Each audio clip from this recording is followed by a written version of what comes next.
All right, guys, welcome back. I am your host, your captain, the Flying Moose, with you once again. I just realize I'm looking like down at the seat here. We're here on the flight deck of the 737-800. In fact, right now we've got sound. That's good. Next, I need to do that real quick. Okay, trying to get this all set up so we're ready to go. It's been a little time since we've seen each other, since it's Saturday, and we're back. We have our plan of attack because we're going to be going from Detroit today to Denver, Colorado. So it was only fitting flying to Denver that we fly United because that's a major hub for United. And then from Denver, we will be flying United once again. Since we've been flying Delta a lot lately, we're going to do two Uniteds back to back. We're going to fly United from Denver on Friday to John F. Kennedy. And y'all know what that means. John F. Kennedy is our jumping off point to Europe. So we have two flights to go in the United States before we head off to Europe. The one today and the one on Friday. And then on Saturday, we'll be taking that hop across the pond to Heathrow in a west wind at that point because I want the hours for that flight. 747-400 in the PMDG 747. So, and then we'll be in Europe for a while. So then from there on, we'll be hopping around Europe and making our way around there. So, welcome to all of you who have joined us. Looks like we got 20 of you guys here so far, which is great. Let me jump over to chat real quick. I'm going to scroll back up to the top and do our welcomes because we want to give props to those guys who are here. So, first one here tonight was Alexander. So, welcome back, sir. Good to have you here.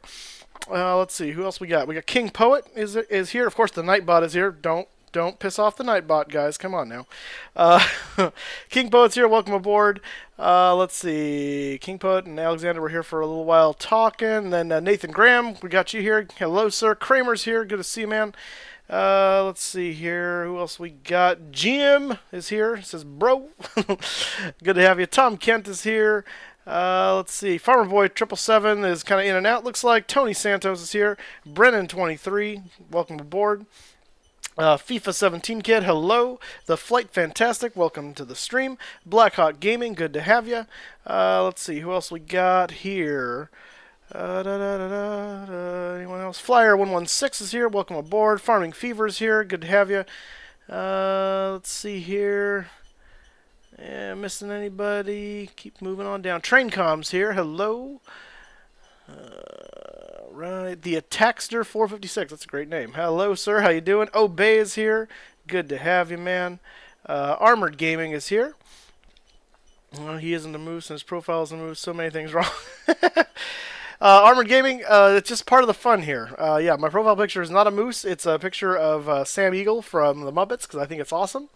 My nickname is Moose, and so I'm not a real moose, so of course I can fly, so meh.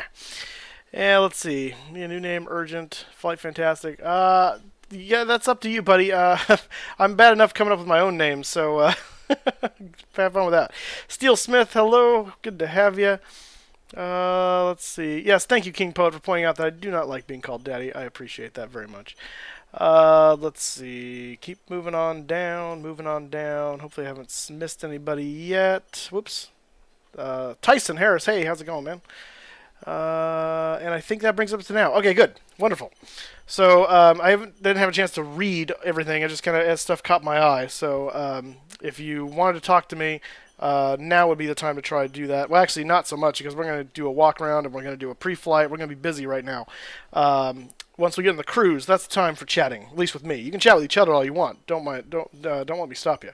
But chatting with me is better in the cruise, because we'll have time for that. So, I know, guys, sorry, someone commented why the stream's so late. It's the Wednesday stream. It's a midweek stream. I have a job. I have to work, so I can't start streaming until I get off work, and I'm over here in Pacific time, so I know that's really inconvenient for all of you guys living on the East Coast and even some of you in Europe, so my apologies for that, but that's what it is for Wednesday streams. So Fridays we do it earlier, so that way we hit more of you guys in the day. I know a lot of you started school now. I've been seeing some people saying you got school going, so that's fun for you. I'm glad I'm not in school anymore. Of course, I have a job, every day of the week almost, so it's kind of worse than school in some sense, but I don't have homework, so once I'm done, I'm done. So there's pros and cons. And I get paid to do it, as opposed to school where you don't get paid. Okay, sorry. Drinking my Mountain Dew. Gotta get amped for tonight. Juan plays FIFA. Your FIFA kid 17. You on here twice? Crazy people with your multiple accounts. All right. Anyway, let's get underway. We need to walk around this guy, and before we do that, I need to do this. They're not going to start boarding yet because I've got the door closed, but that should at least get the baggage guys in place. And let's see, which is the key? Not that one. Not that one. There we are. Gotta find my key to get me out here. So, yeah, we are flying United today. United Airlines. So you notice the doors closed. I do that just to keep the people from boarding until we are ready for them, because we have to do some stuff in the cockpit to get that set up. So yeah, hopefully we don't have anyone get kicked off the plane today. That would be unfortunate. But let's check our stuff out here. So we got our nose gear wheel is looking good. This is the ETOPS rated plane. We're not going to be going ETOPS today, so it doesn't matter, but it's rated for it. Looks like the nose gear is good. No leaks, no problems. The tires look good. The light looks good.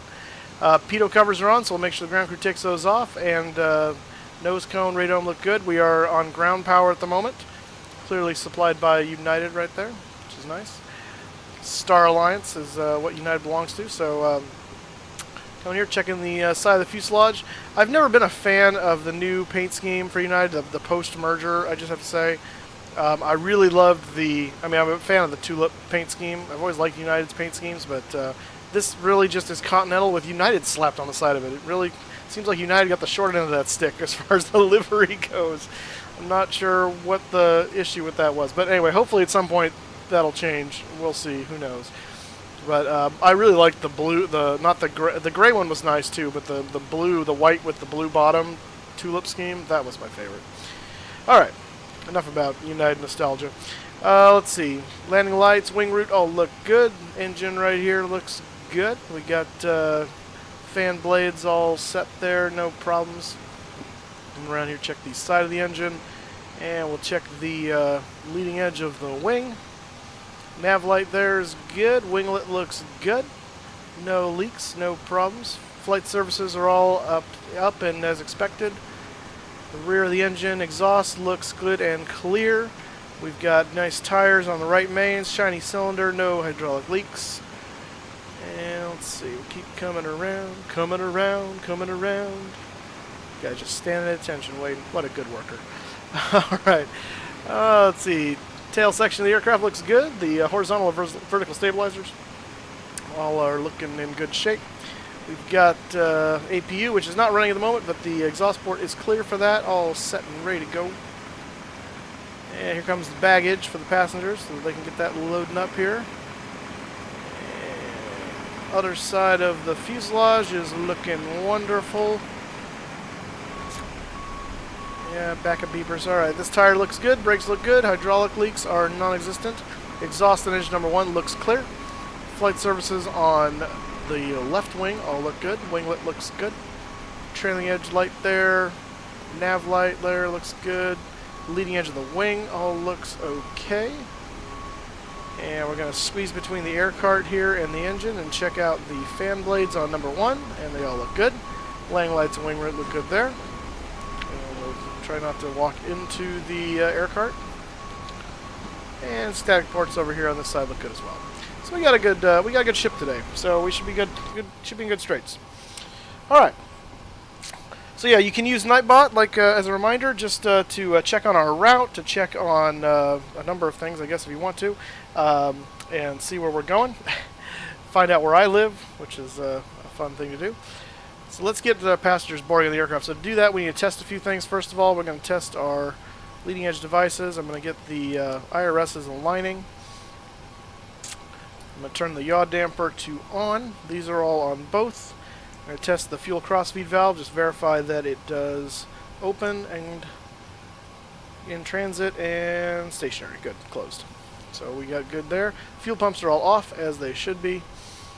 Let's see. Battery voltage looks good. We're on ground power at the moment, 115 volts. Yeah, 115 volts, 67 amps. So that's all good. 402 for frequency. Let's see, cabin and systems and utilities are all on. We're on ground power at the moment already. These buses are all off, as they should be. We need to arm the emergency exits. We'll turn the panels on here. Seatbelt sign to on. We'll go ahead and turn the window heats on. Pitos will stay off for the time being. Hydraulics are fine at the moment. And air conditioning, we've got an air cart going, so recircs are on. The packs are off because we're not using the packs, we're just using straight air into the system, so that's fine. And we'll set this in a little bit. Lights are as expected. And I think we're good. So let's go ahead and board our passengers and get that moving so we can get underway. Doors open. See if that does the trick. Yep, there we go. Passengers are boarding. Alrighty.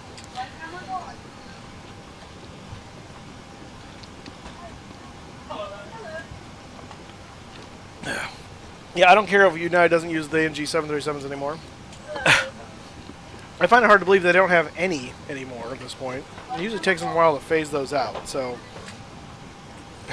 they may not be getting any more of them, but I'm sure they still use them. So it does not matter to me. We're flying it anyway. Okay, so let's go ahead and get our FMS set up, and then we'll go over the route specifics here in a second. We need to get our FMC aligned. I think this is the last day. Whoops. Ident. July 20 to August 16. Yeah, today's the last day of the current air rack, so we're going to need to update tomorrow. So that'll be cool.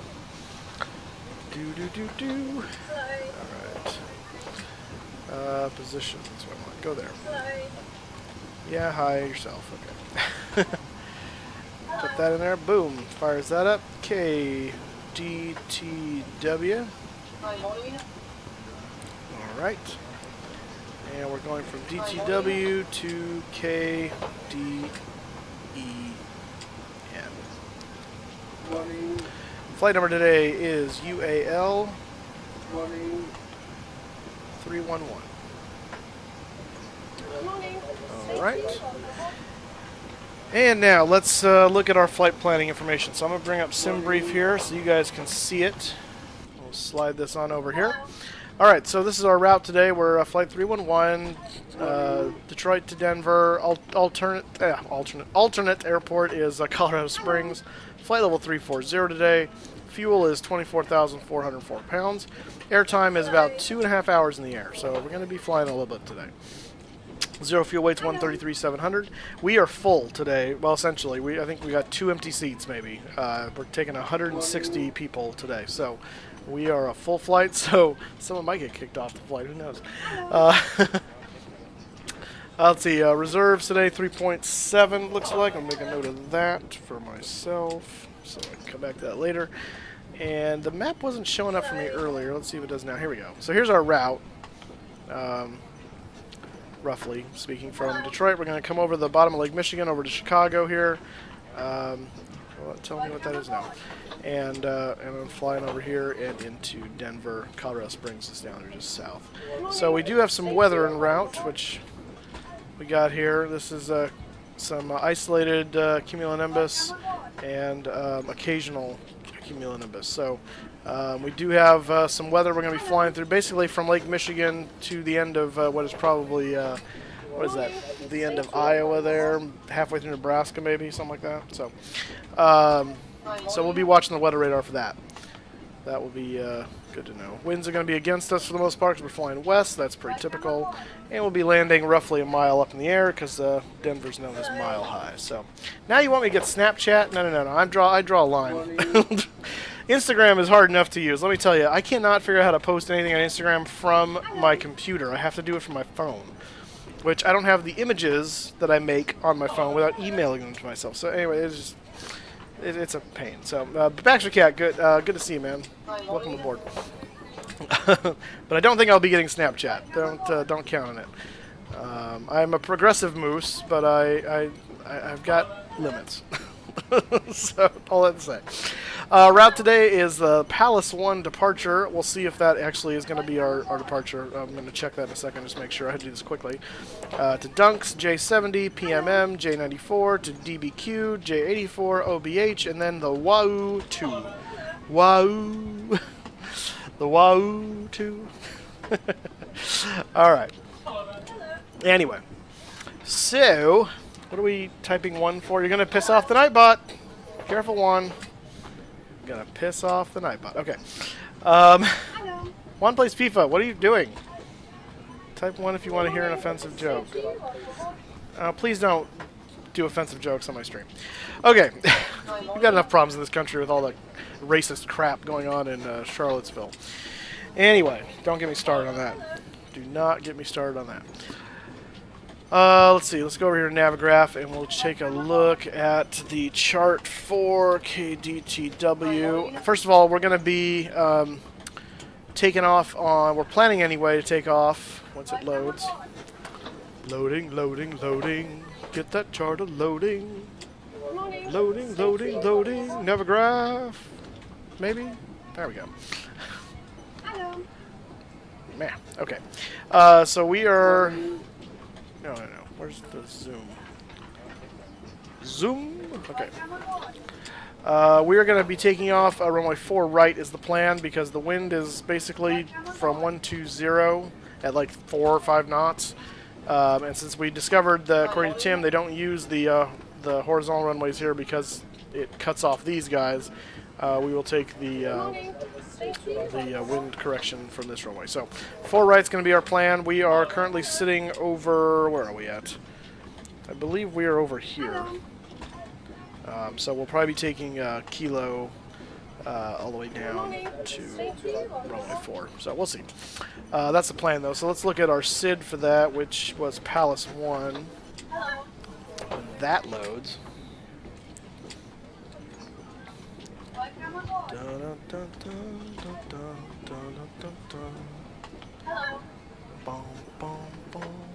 What I use to walk around the outside of the aircraft is Easy Dock. You can also do that with Chase Plane, although I'm still working on learning that. I have Chase Plane now for Prepared, and so I'm still using Easy Dock over here for FSX because I know it while I'm still learning Chase Plane. So, looks like we can do whatever we want with this departure. My goodness. Palace 1, take off and fly to your waypoint. Alright, well that's easy. So if we go over here, this is a page that will explain what to do here. Palace 1, assigned heading and altitude. Expect radar vectors to intercept the filed or assigned transition or en route fix or navigate. So basically do what the crap you want. It looks like our looks like the initial climb should be to 5,000. So we'll set 5,000 and it's from 10 miles out from DXO, which is the Detroit VOR. So, what was our first waypoint here? Was Dunks. Let's see if we can find that.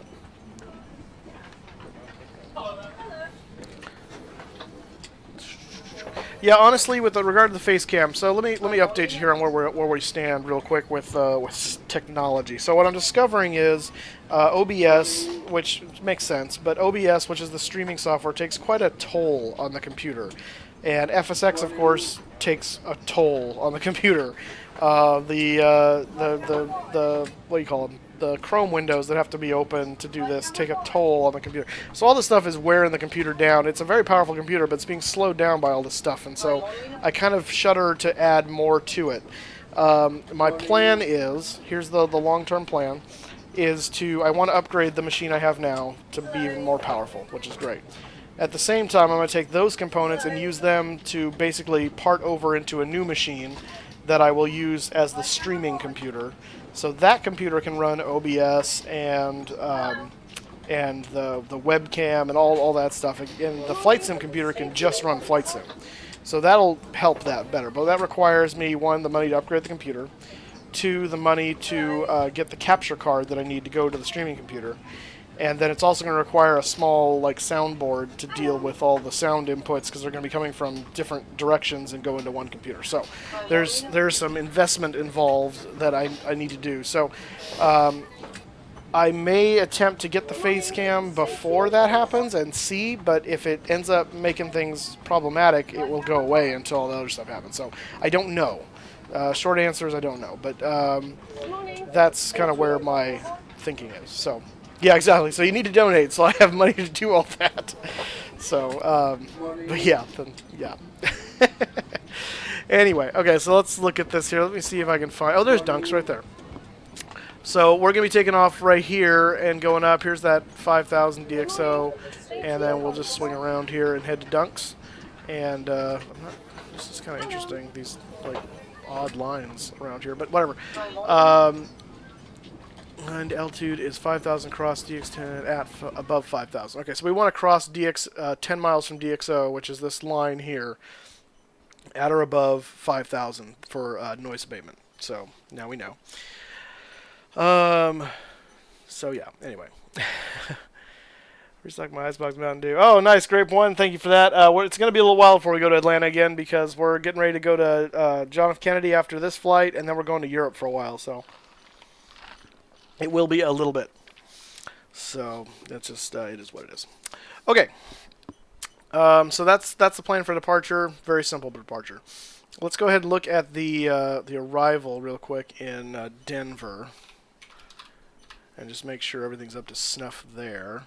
So we're assuming, based on winds, the winds look like they're going to be shifting over the next few hours, and so it's going to be hard to tell if they're going to be, and they're shifting quite dramatically. Right now, they're favoring the runways from the south. So winds coming from the north, about 040-ish. So my goal would be to land 35 left because then we land and we're right there by the concourse. If the winds do shift around and become 200 or so, then we'll probably be landing 26.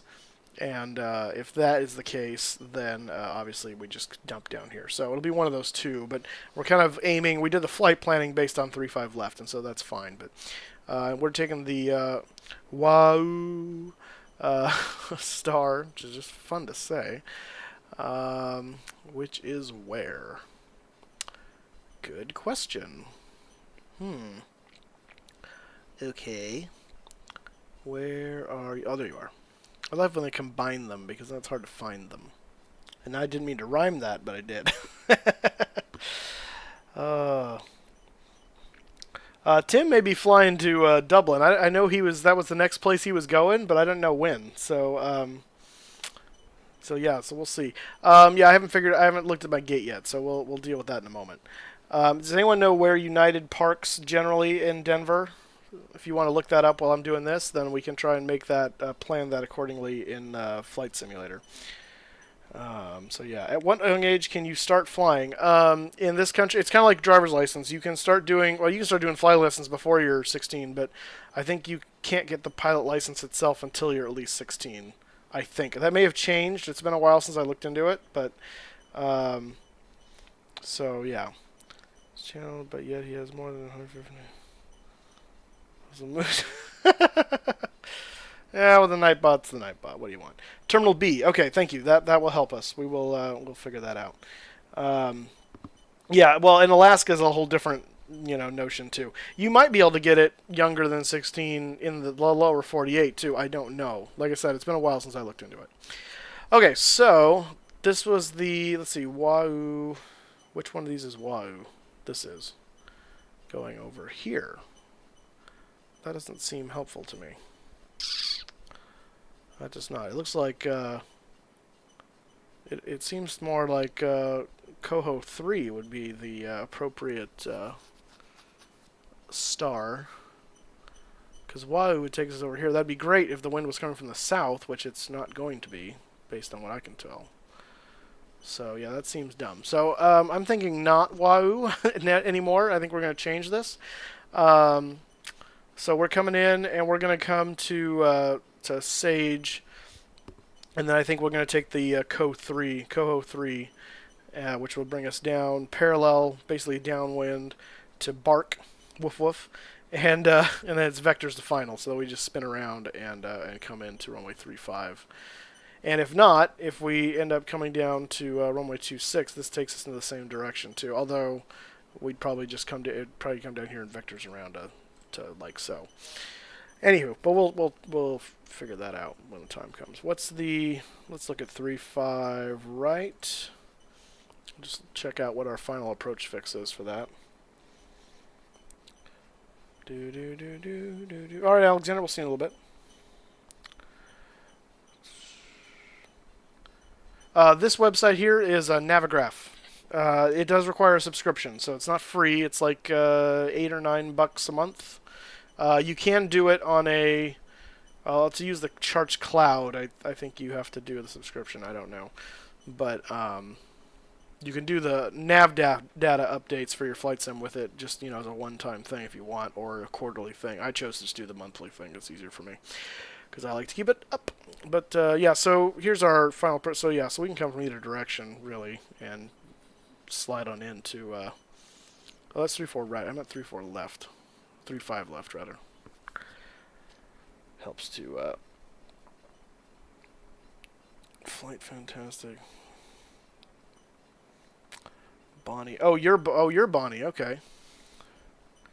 Gotcha. Was that Bonnie? Sorry, I'm trying to remember. Were you the one that had the pink bear looking thing as your icon? Sorry if I'm getting that wrong, but that's a little tomorrow. Yeah. So.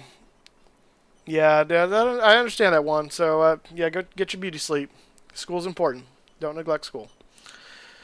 You join us when you can. Looks same initial fix. Okay, and then into there. So let me look at 2.6 because that's our other one that we might do, and see where that comes in because that may change. That way, as we get close, if we decide we need to do 2.6, we might change the star as well. So fuzzy, that's just straight out from there. Okay, fuzzy at 7,000. Okay. All right. Well, that's yeah. How far out is that? This is 10 miles, I'm guessing. Yeah, that's 20. So it's about 15. Oh, 14.2. Yeah, okay, close enough. Okay. All right, so yeah, as we get close, we'll check the winds and we'll make a decision. Right now, we're going to leave it as... actually, right now, I think I'm going to change it to Coho 3 because I think that makes more sense than Wahoo. And even though Wahoo is so much fun to say. So... what on earth was Grant Torres doing? Good grief. Spamming, apparently, yeah. Okay. So let me just look here at the flight plan. This was, let's see, OBH to Wahoo. Just want to make sure I get this right. So OBH, and it can do OBH to Coho 3 or Wahoo 2. Okay, so we're just going to change that to Coho 3, and we'll go from there. Okie day. So we're going to move this back. I'm actually going to put that there so I can see the flight plan while we load this in. Alright, so departure arrival, we're going to choose 4 right, I believe it was, yeah. And we're using the Palace 1 to Dunks. And we're going to go down, and the next waypoint is J70, which isn't a waypoint, it's a via. J70 to PMM.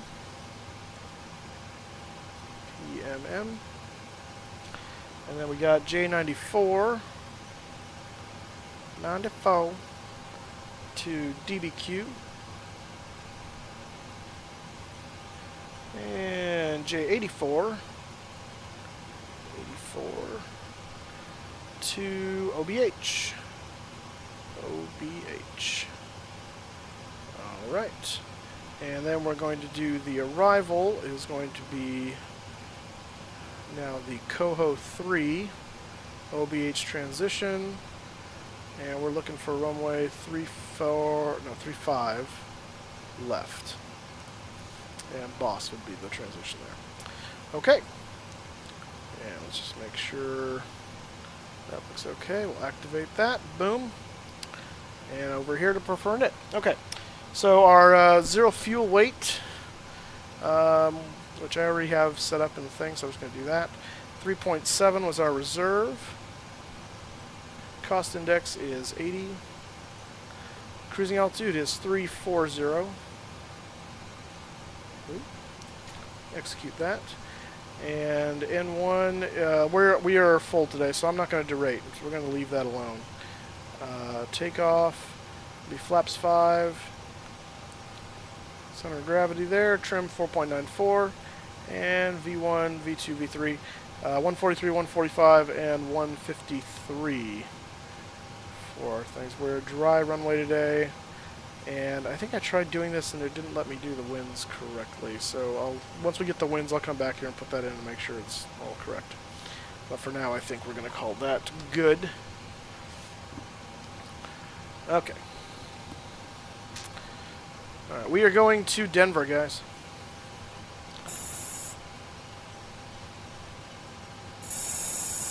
Alright, oxygen test is good. We're going to need to make sure our lights are on for this one because the sun is going down. Not those lights, not quite. Let's turn that down a bit. I don't want it so bright in here that I can't see. Oops. That I do. Okay. Alright, let's go ahead. Passengers aboard, so let's go ahead and get the APU started for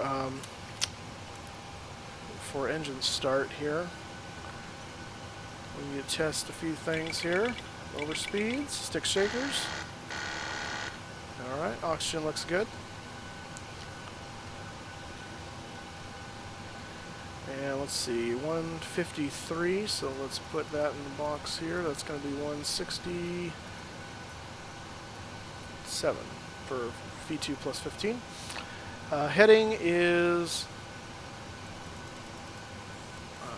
4 something. Let's set 40 for now. We're close enough. Actually, no, I can do that. Never mind. It's actually about like that. 36 or so. Let's see. Initial climb out's going to be 5,000. And we'll turn flight director on.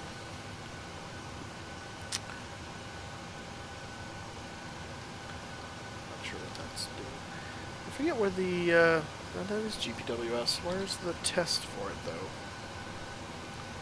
Get out of the way.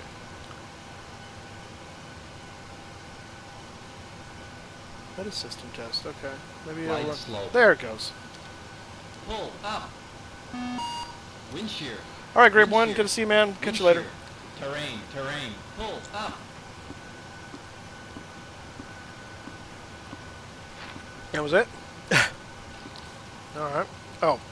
No, it's still doing its thing. Okay. All right, APU is running. Let's go ahead and switch to the APU bus there. We're going to disconnect the ground power so that way when the guy pulls the thing, as Tim pointed out, he doesn't get destroyed. So ground power is disconnected. And we'll go ahead and flip on the packs now. And then we can disconnect the air cart and the ground power cart.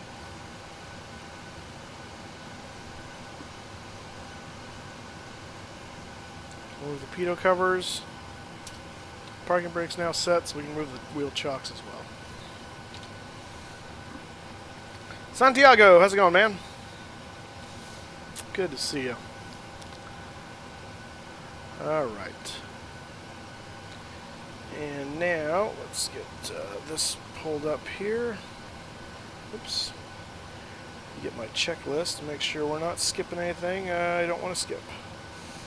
Alright, so oxygen we tested is 100%. Navigation, transfer, and display switches were all normal and auto, and both. Window heat is on. Pressurization mode selector is set to auto. Yes, it is. Flight level today is 340. Set that in the box. Let's see. Flight instruments, heading, and altimeters are all set up correctly. Parking brake is set. Engine start levers are cut off. Before start checklist, flight deck door closed and locked. And I want to do this actually one minute. This is the deny. There we go. And turn you on. Okay. Whoa. Bright. Alright, let's see. Fuel is 24.4. That's as expected. And the one pump is on right now. Passenger signs are on. Windows are locked. MCP V2 is 167 for V2 plus 15. Heading 36 and altitude 5,000. That's all correct. Takeoff speeds V1, whoops, we lost our thing here. V1 143, VR 145, and V2 153. Checked. CDU preflight is complete. Rudder and aileron trim is free and 0. And we need to do the takeoff briefing, because if Tim was here, he would not like us to not do the takeoff briefing. So, first of all, we need to get the weather, so let's do that first from the ATIS. Detroit Central Airport information, November 0008 Zulu, wind 007 miles, visibility greater than 20 miles, sky conditions few cloud at altitude 13,000, temperature 2.14, altimeter 3001, ILS, runway 4, left ILS, runway 4, right visual, runway 3, left ILS, runway 3, right in use, landing and departing runway 4, left runway 4, right runway 3, left is runway 3, right VFR aircraft state direction of flight, all aircraft read back. Alright, 3001 for the altimeter, so let's set that. There it is. And looks like the wind is now 007 at 5, so it's favoring 4 anyway, so that worked out nicely. Okie dokie, let me we'll pull up the other weather here real quick. Weather. KDTW, boom, okay. Okay. So, weather, like we just said, it's basically 007 at 5. Few clouds at 13,000, scattered at 25,000, temperatures 2.14, altimeter 3001. We need to look at the terrain, so we'll do that with Navigraph here, which I need to go back to KDTW for the terrain. Let's see, I want that. Stand by. Normally it doesn't take this long to load these up in this thing, but apparently I guess I could have loaded it up over here. That might have been faster. Oh, here it comes. Okay. So we're taking off on runway 4, which looks like our primary minimum safe altitude is 2,800 inside here. So we'll want to be well above that. So we'll want to at least climb. 5,000 is the noise abatement limit anyway, so we'll use 5,000 as our minimum as far as takeoff goes. But there's no real serious terrain obstacles that are in this vicinity. The highest point over here at 2,000 feet over here to the west, and we're going to be going up and around. So by then we should be well clear of that, so we should be good. Okay, so that takes care of our terrain part of our briefing. Get out there. And we already went over the departure. The departure is going to be the Palace 1 departure, which is basically straight out runway heading, climbing to 5,000 for noise abatement. At or above 5,000, 10 miles from the Detroit VOR. Then we'll make our turn to whatever that thing was. What's that? It starts with a D. Dunks. There it is. We'll make our turn to Dunks, and we'll go from there. Takeoff today is going to be a normal takeoff. It'll be a flaps 5 takeoff from runway 4 right. I'll be doing the takeoff, obviously, as I'm the only one technically in the cockpit. If we have any emergency before V1, we'll go ahead and stop and assess the situation and go from there. We'll just taxi back to runway if we can deal with it. Otherwise, we'll go back to the gate.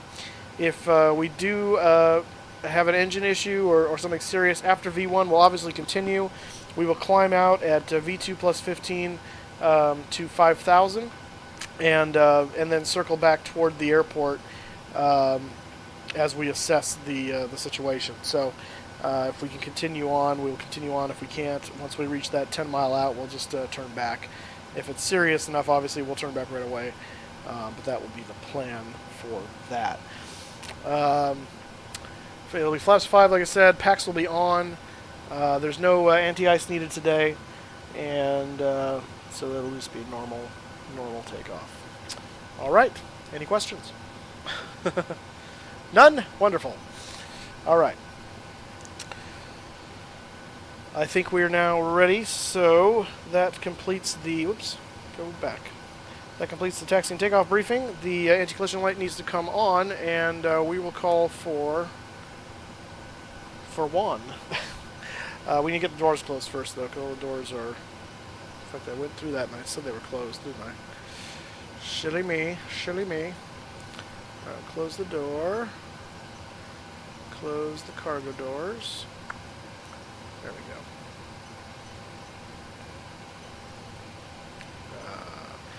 Okay, so the, oops, that's not what I want. That's not what I want either. Keep going. So this was 007 at 5. Let's see what it allows me to do here. Oh, there we go. Did work.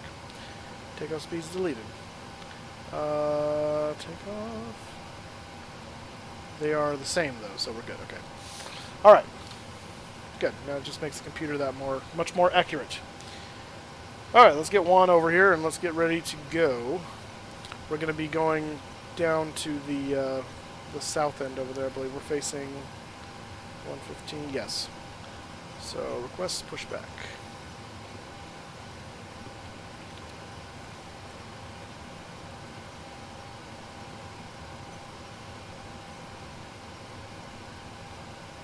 Are we waiting for something?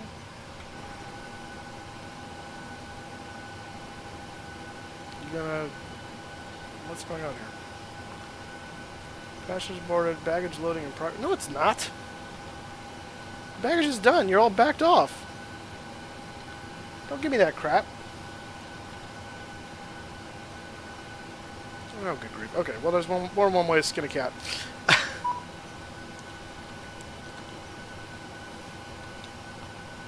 Come on. There we go.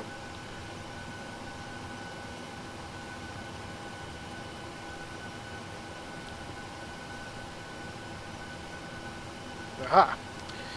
Let's see, we want to go nose to the right. No. Okay. There we go. Alright. Cullens, how's it going, man? Good to see you. Been a while. Alright, Juan's getting in position. We need to... Did I do... It's running, but I don't know if it's going to work. Nope. Alright, stand by. Let me see if I can... Hello, Captain. Fix You're waiting this. for pushback.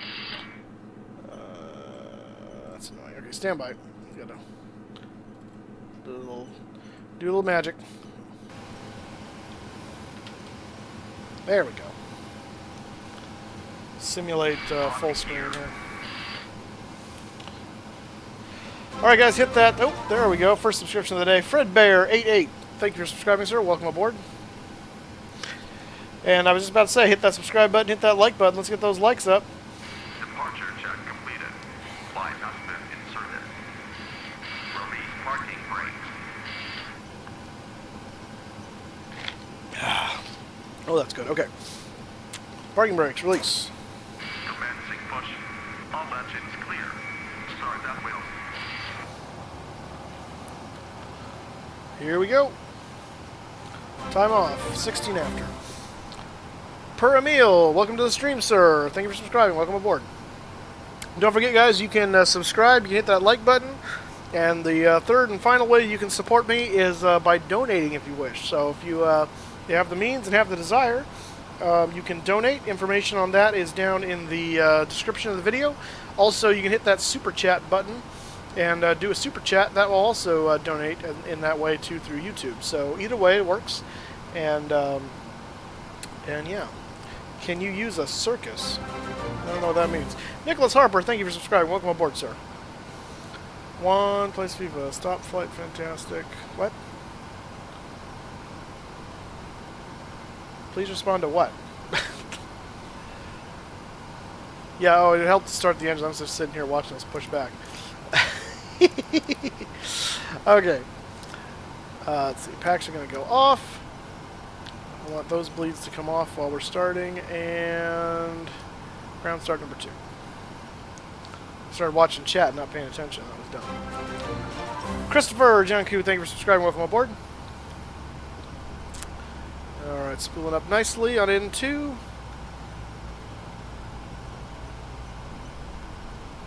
What the?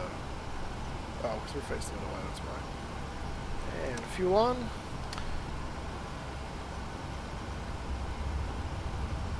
actually. That's not good. Yeah, why do we have a... Oh, because it's vectors, that's why. I guess. Can you use circus? I still don't understand what that means. Use what circus? Set parking brakes. Alright. Wait for the start valve to go off, which I just heard it go. There we go. Go ahead and start number 1. We do that as part of the taxi check, so yeah, that'll be happening, don't worry. Do not fear, we will be RTOing. But good catch. Alright. Fuel on, number 1. I mean citrus. Well, that still doesn't help me. What what does that mean? Can you use citrus? What is this? What are we talking about? Stephen Becker, how's it going, man? I'm just calling you Stephen Becker.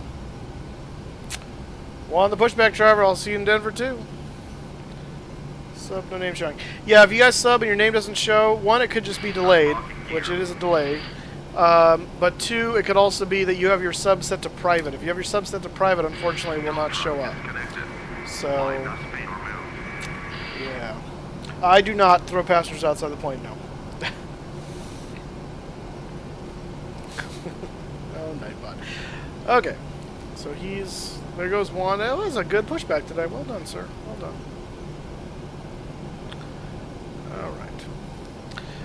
Okay, so we need to turn our generators on. The engines are started. We're going to turn off our APU bleed, and we're going to turn on the engine bleeds. Hit the packs there. Recircs are already on. Hit the trip just to make sure. Sometimes that doesn't go. And we'll go ahead and turn pitos on. And that's into auto. That's what I want. We'll go ahead and turn our taxi lights on. And I'm going to turn the dome light off. I'm going to set auto brake to RTO. Flaps down to 5. Trim needs to go 4.94. Luke Mason, thank you for subscribing. Welcome aboard. Please be JetBlue. Maybe at some point. Cirrus aircraft. Well, no, he said citrus, so he was saying circus then citrus. So I don't know. Yeah, I don't know. So, yeah, I don't know. Okay, all the APU stuff's disconnected, so we can turn the APU off. And we are flaps 5. Good deal. Okay, so let's see. Look at the before tax checklist. Generators are on. Probe heat is on. Natan Yuibui. I butchered that, I'm sorry, but welcome to the stream, sir. Thank you for subscribing. Christopher, you're absolutely welcome.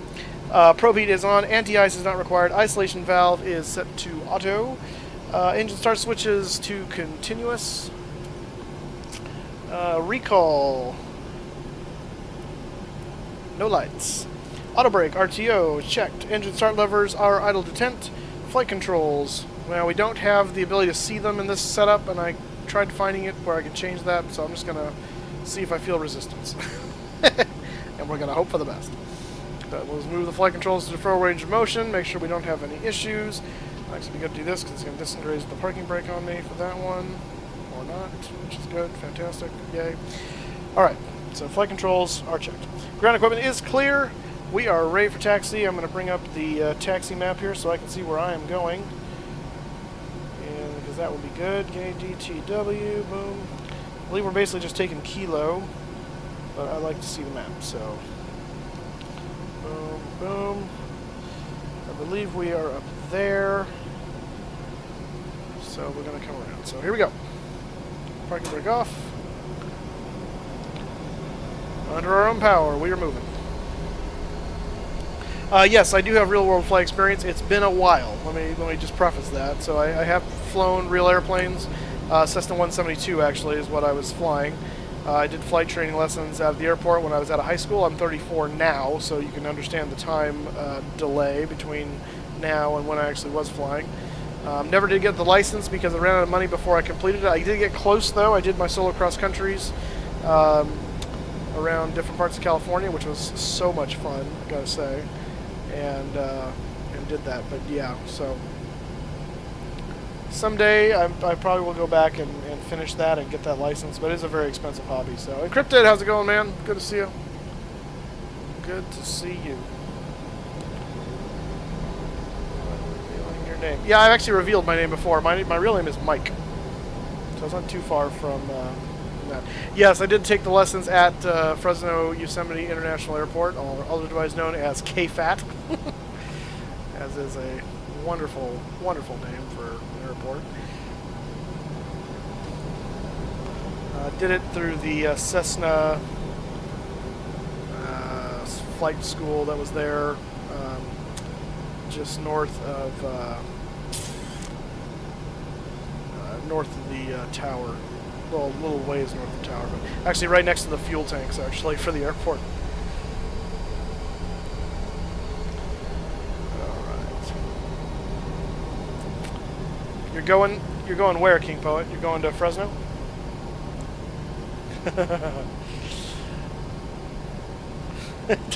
Yeah, it's true. I'm fat too, so it works.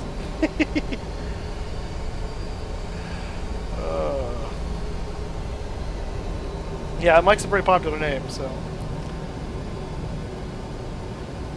Yeah, you gotta. If please don't be asking to be made mod. I will make you mods if I decide to in my benevolence.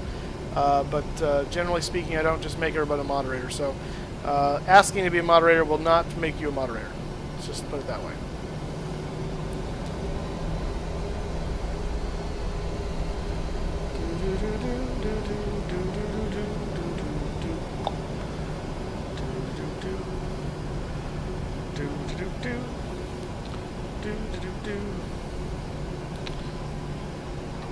Ladies and gentlemen, from the flight deck, this is your captain speaking. What happened to my sound? Stupid thing. What's going on? Well, it went away. What happened? Hang on. Stand by. Technical difficulties are ensuing. What is happening here? There we go. Ladies and gentlemen, from the flight deck, this is your captain speaking. Welcome aboard United Flight 311, service to Denver, Colorado. Flight time today is about 2.5 hours once we get underway. As you should have seen from the safety briefing already, you should be in your seats with seat belts fastened, your tray tables and seat packs in their full and upright locked positions in preparation for takeoff. We hope you enjoy your flight with us today. Flight attendants, please prepare the cabin for takeoff at this time. Alright, that was fun. We'll just say my PA cut out.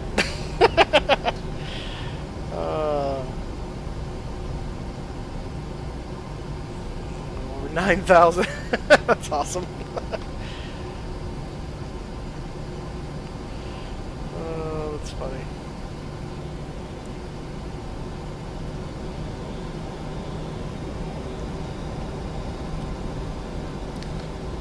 Is there food on a 2-hour flight? Of course, there's food. So we'll have some cookies available, and obviously sodas. And for those of you that insist on having alcohol, I suppose you can have alcohol too.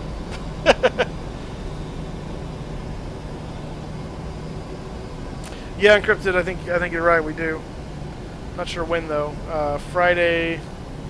The next few days are going to be crazy busy for me, so we're gonna have to stall that for a little while. But yeah, we do need to do that again.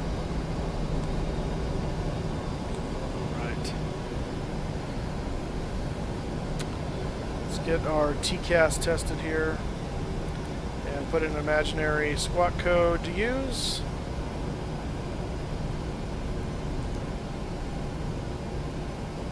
TCAS test pass. Wonderful. Let's go ahead and turn it to transponder. We got runway, we'll switch to TARA. We'll go ahead and hit traffic.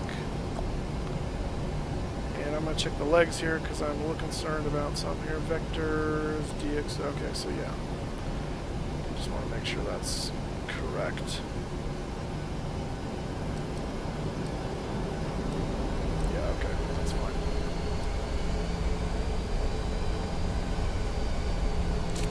That is correct. Alright, good deal.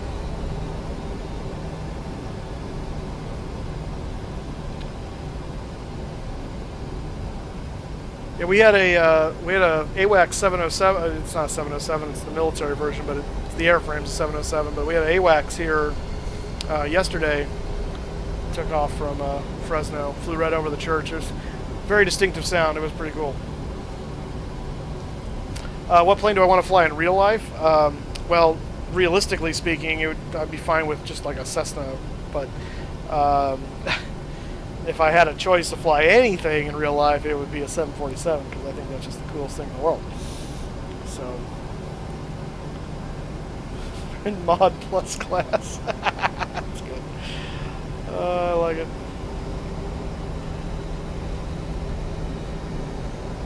Alright, coming down to runway 4 right. Let's pull the checklist back up here.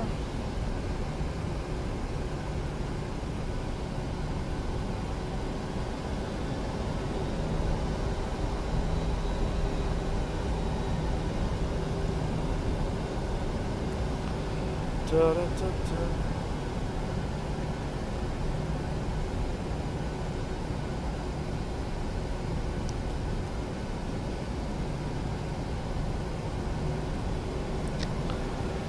Okie dokie. So before takeoff checklist, flaps are 5 and green light.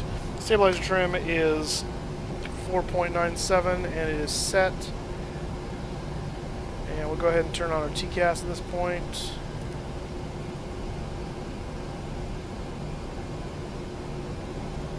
Because we are going to go to the runway. Yeah, guys, hit that subscribe button, hit that like button. Let's get those likes up as we get ready to lift off for the beautiful skies of Denver, Colorado. I do like the yoke. See the pedals. I tried the Cytec pedals in Flight SimCon, and I think if I was to do it again, I think I'd probably prefer those. Just because they're a little more adjustable than the CHs. Nothing wrong with the CHs, but the tensioning and stuff isn't adjustable. So I think if I were to do it again, I think I would do that. So yeah, I'll hit the chrono on the clock here as soon as we get lined up.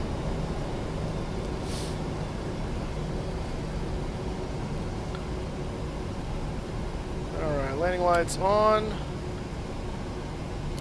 High intensities, wing lights. Ooh, it's a beautiful night to fly. Look at this. Look at this. Like it's meant to be. Alright, and start the clock. Auto throttle. LNAV.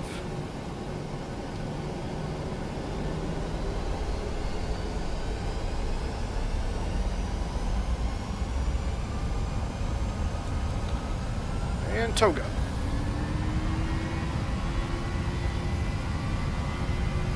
TeamSpeak, I'll start once we get up to cruise here, encrypted.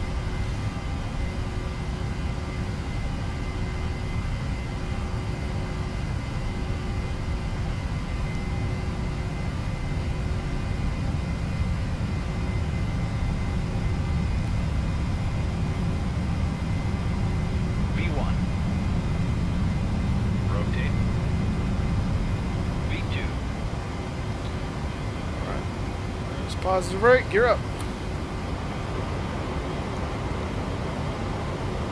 Goodbye, Detroit. We knew you well.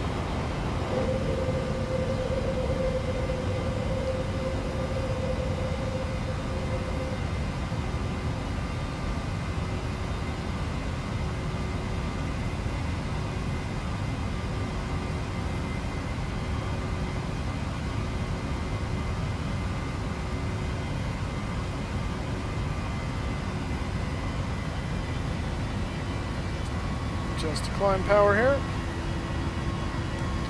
Climbing up to 5,000 feet. And then we'll start getting over to Ducks.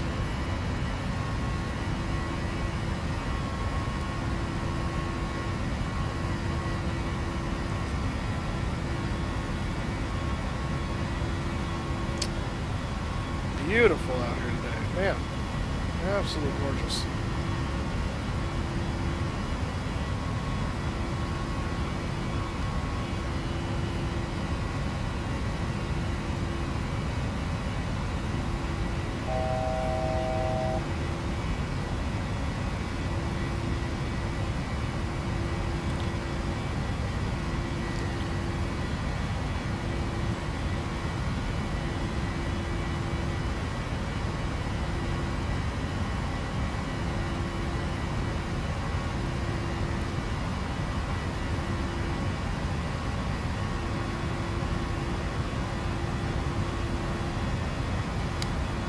That's flaps 1. We'll go ahead and raise those up. And we'll go ahead and keep the altitude a climbing here to 3-4.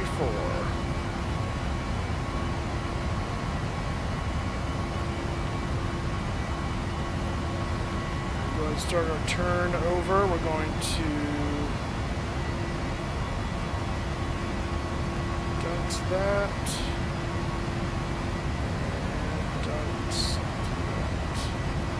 Execute. Moving on over. And flaps up.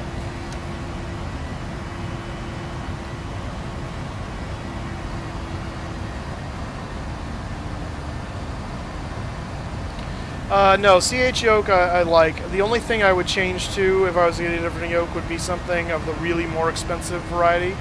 Not the Cytec, like the yoke of the yoke or something like that. That was actually really realistic. And the reason I say that, the Cytec yoke's fine, but there is what I perceive as what's going on here. Go up to 3-4. Did that to me last time. There is what I found at Flight Sim Con. There's a detent. For lack of a better word, in the center point of the yoke, that's a little, it's a little distracting as far as when you're moving through the yoke. So kind of like a sticking point, almost. I guess is probably a better way to phrase that. So it's a very nice yoke for in all other regards, but that's the only thing. The CH doesn't seem to do that, and that Cytec does. So that was my only thing, and given that they both do essentially the same thing besides that, then I would just stick with the CH for myself personally. But if I was going to get something else, it would definitely be something way more expensive. I mean, I don't have the money to spend on something like that, so that would be the only thing I would get otherwise, though, if that makes sense.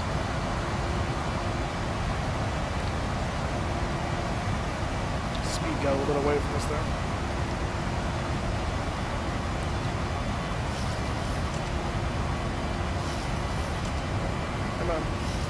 Trim it down, trim it down. Alright, that's 10,000. Let's go ahead and autopilot. Gear off. Flaps are up. We'll go ahead and kill continuous. Landing lights can come off. Taxi light off.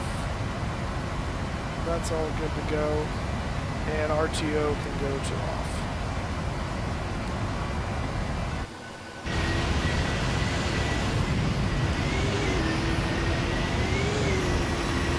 Look at that beautifulness right there. That's gorgeous.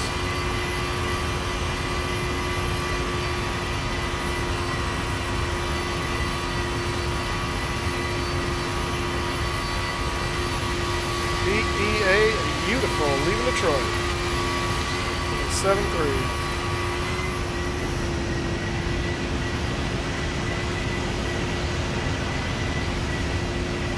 Anyone else have the Rhapsody in Blue running through their head right now? Because I do. Dun dun dun dun dun dun dun dun dun dun dun dun dun dun dun dun dun dun dun dun. Oh man. Yeah, we just left Detroit, so that airport back there, not that one right there, but the one that was behind us is where we are. We're climbing through 13,500 for 34,000 feet, heading west into the sunset. Way out west, way out west, way out west. A different tune, but okay. That's funny. Football practice, huh? Football player? Nice.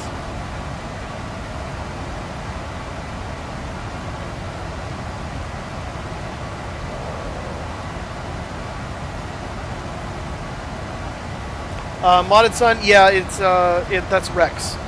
That's Rex son right there.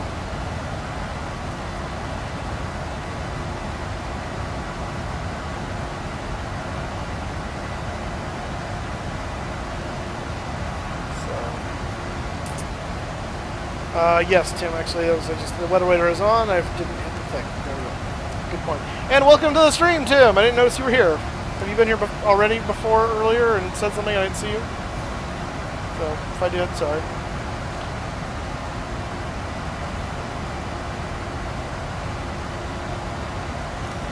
I thought you might be flying to Dublin. Of course, I don't know when you were doing that. You might be in Dublin now, for all I know.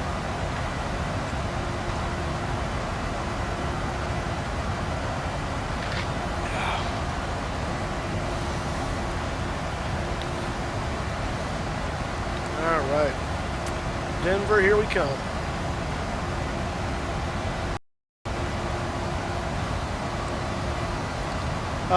Between Chick-fil-A and Panera, I would say Chick-fil-A. Since taxi out. Oh, okay. So are you, yes, in Dublin? Oh, okay, all right. About to turn in. Yeah, I would think so, considering over there it's got to be pretty late.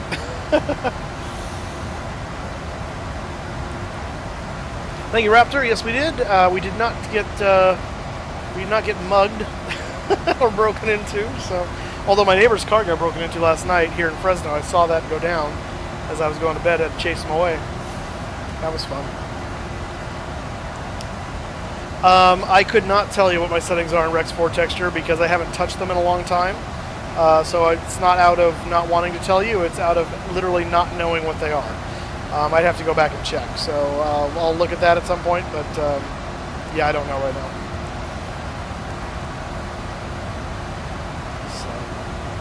Why is the time all wrong? Because I changed the time in the sim to be set closer to where I am in Pacific time, just so we didn't have to fly completely at night, because that's not nearly as fun for you guys, because you can't see anything. So, try to do that.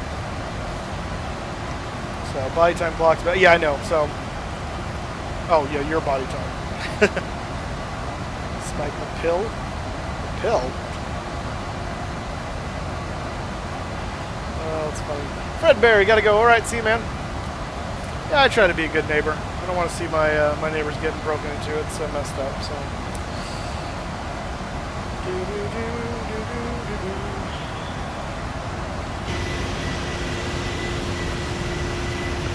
Beautiful United paint here tonight on the 7-3.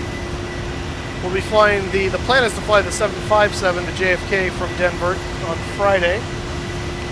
And then we'll be taking the 747 to England on Saturday. Oh yeah, TeamSpeak, right. Roy, stand by. Stand by.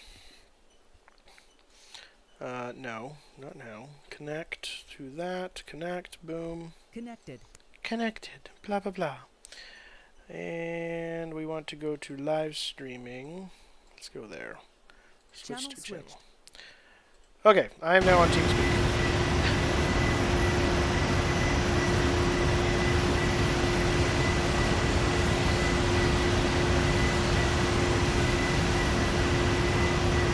Yeah, if you're if you're trying to like put a link in the description or something like that there, it won't let you do that. So that may be why.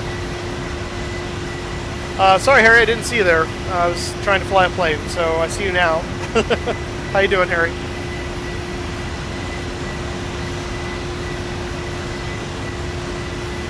Yeah, so I know a lot of you guys have school tomorrow now that school's back in session for a lot of people. So I understand. That's fine. If you gotta go, you gotta go.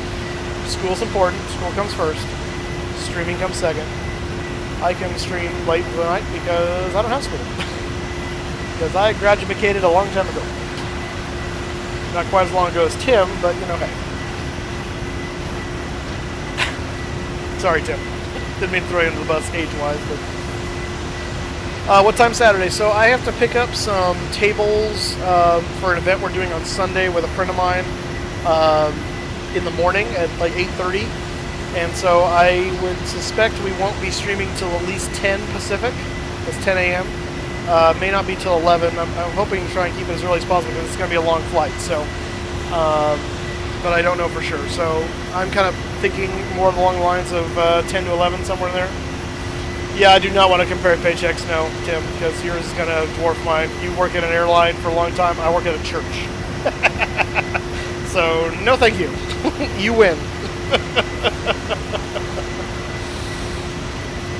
You win.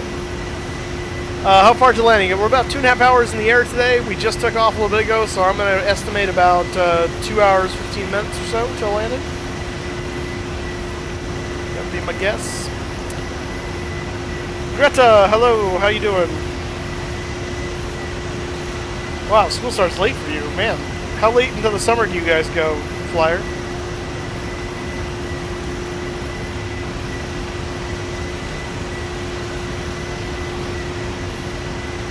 You there yet? No. If I was, I hate to say this, but if I was truly the father, I would just tell you 10 minutes. Gemini Jets, your cat and you say hi. Well, that's awesome. I love cats, personally. Most people are not cat people, I find, but I personally love cats. I'm in TeamSpeak. It's on. You're not in my room. I'm in the live stream room. I see Encrypted and Kevin, but you guys are in the screen one. You need to come to live streaming one because that's where I'm at.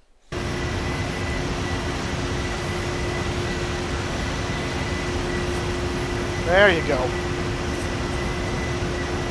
Alright, can you hear me now on TeamSpeak?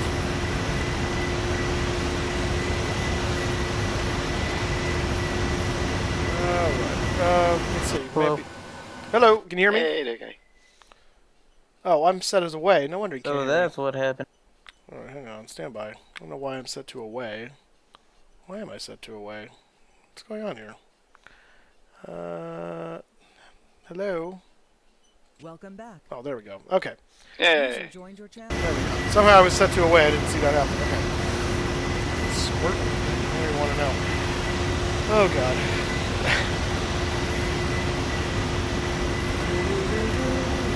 Oz plays. You play with United? That's awesome, man.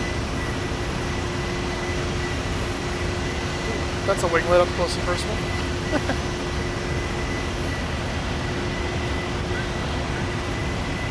Let's get back in the cockpit and make sure everything's hunky-dory here.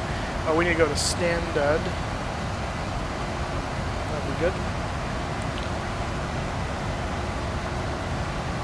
Let's see here. Let's just check our progress page here. And we're looking at, let's see, 963 miles to Denver. Nautical miles to Denver, that is. 301 Zulu. It's currently 46 Zulu, so that is 2 hours, 15 minutes. How about that? How's that for calling it? Boom. Boom.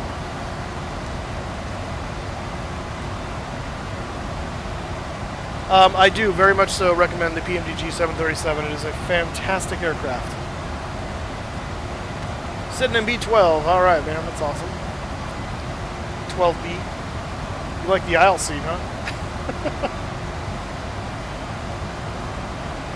See, I'm the opposite. I can't. The Airbuses are the enigma for me. But I mean, if you get used to one of them and that's all you fly, then the other one doesn't make sense. I mean, that's just natural.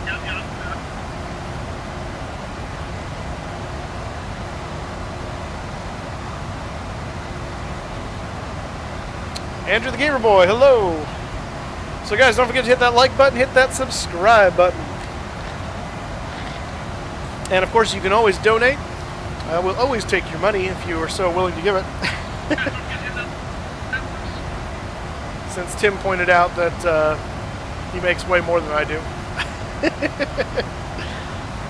I rely on handouts.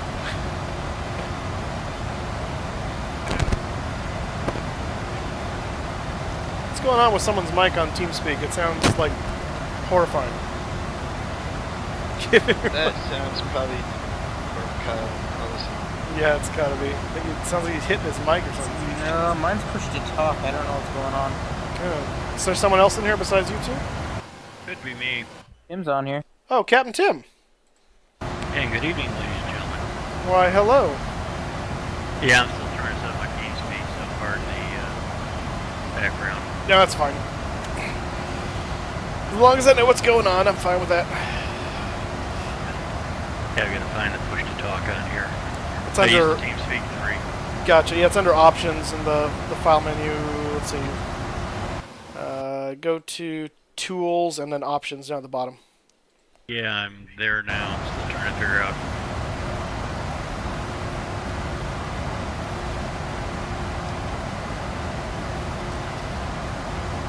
Yeah, for those of you guys that want to join TeamSpeak, I will let Encrypted put the information that you need to follow into the chat.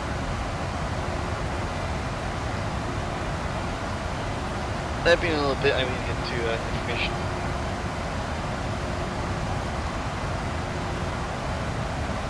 I did not indirectly call Tim a tool. I told him to go to the tools menu.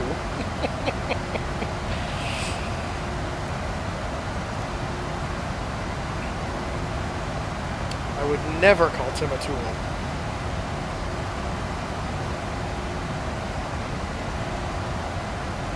Ooh, that's pretty.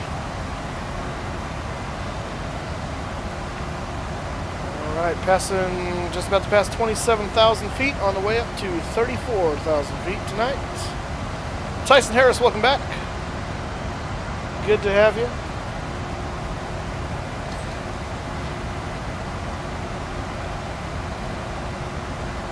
Alright guys, it's that time of the flight where if you have questions, now is the time to ask them because I actually have time to look at chat because we're firmly in the cruise now. Just finishing out the climb out. Now it turns into, if you had questions, ask the four of us for answers. Exactly. There's experienced I'm not people in here. answering the one that I had. It's probably for the best, Kyle.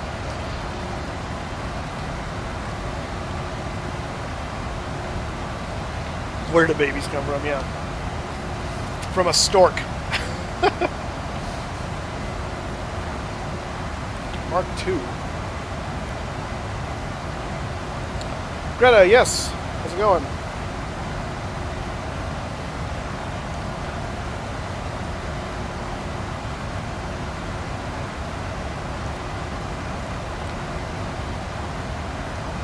Well, Harry, ask away, but you gotta make sure they're clean questions. We're not doing any of this nonsense now. Have you follow a 747 yet? What do you mean by follow? Like chase through the sky? I can't hold my breath that long, nor can I fly personally. So I've flown a 747 in the simulator, if that's what you mean. Severe weather is interesting and can be fun. In the sim, it's not as much fun because it really just kills all the frame rates. So, yes and no. I don't really like severe weather in real life because then it's, you know, crazy bumpy. I do like a little bit of turbulence, honestly. It actually feels nice in the airplane. When it's perfectly smooth, I actually don't like that as much. I've been using PMDG products since the 747 version 1 for FSX anyway, or whatever that was called. That might have been technically version 2, I don't know. So about 2006, 7-ish, somewhere in there. I've been using PMDG stuff. I don't really have a favorite movie. There are lots of movies I like. It kind of depends on my mood. I tend to gravitate more toward comedies, but I don't really have a favorite that stands out as like, ooh, that's my all-time. So, yeah, no, I have flown 747 in the sim many, many times. Oh, you're right, sorry. My bad. There we go. Seatbelt sign is off. So we are firmly above the weather. Flight Sim Smart. Did I skip your question? What question?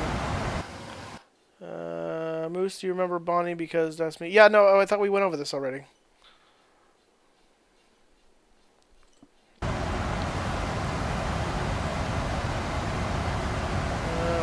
see the news article about Sally flows a possible answer.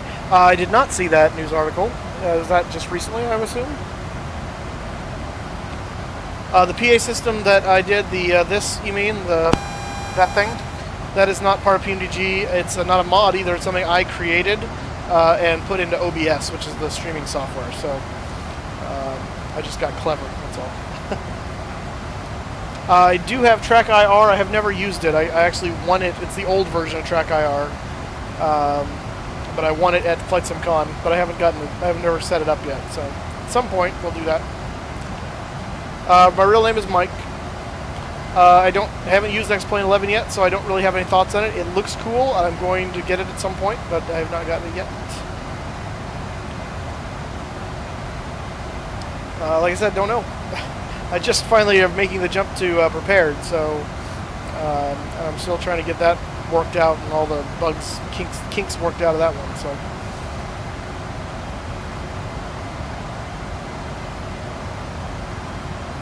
FSW is still a little ways off as far as I'm concerned. It's still in. I mean, it's all in early access at the moment. So.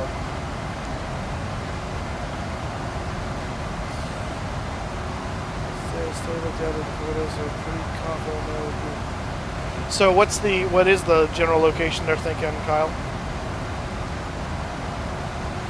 No coffee to me. I don't drink coffee. I actually really don't like coffee, and I kind of loathe coffee culture, but that's another discussion for another day. I will take a Mountain Dew, though, which is what I'm drinking right now, actually. What did I get at convention? I got the Track IR. I won that, and I also won a Blu-ray of Just Plane's cockpit video of a A340. I think it's Iberia, the airline. Sounds pretty cool.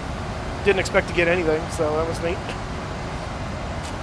Flight school is expensive. I haven't looked into it in a while, so I couldn't tell you how much it is.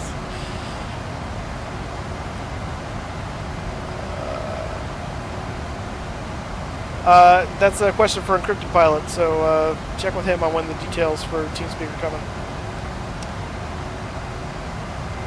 I'll get down here in a little bit. I'm just to schedule some things here I gotta do in real life before I can do anything else anymore in the stream. That's fine. That's fine. Harry, no, you cannot get my full name, date of birth, social security number, mother's maiden name, because I don't want you stealing my identity.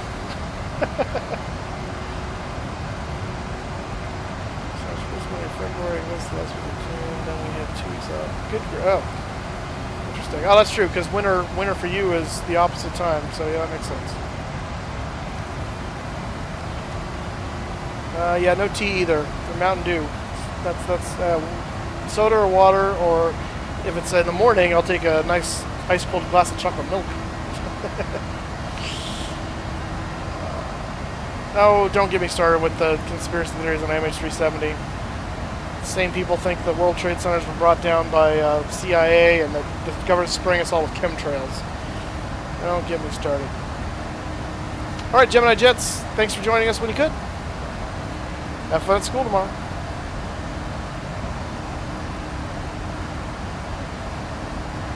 Possible mid-air collision. So who's the other aircraft then? That's an interesting idea.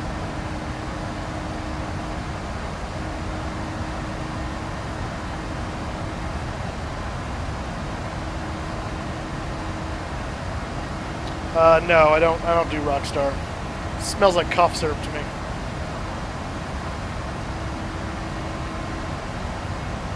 So the article I was looking at, it was telling me about how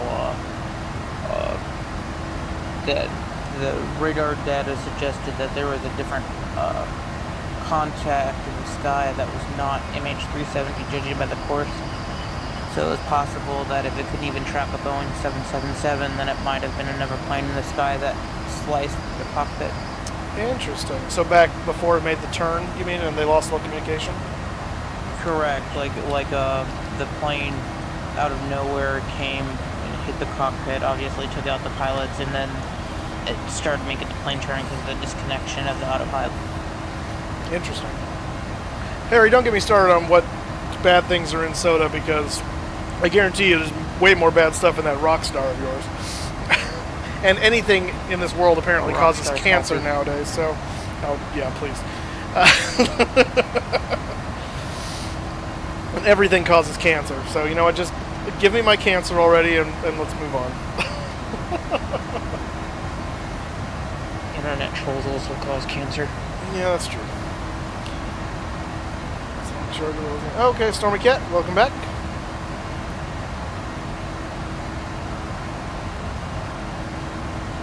Yeah, no.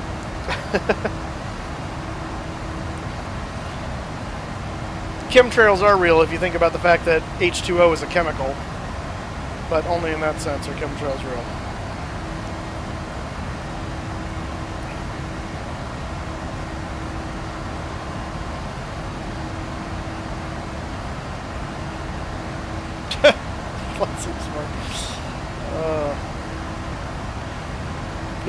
Eric's Encrypted Pilot's going to be bringing that in a little bit. He had to take care of some stuff first, then he'll be back with that. So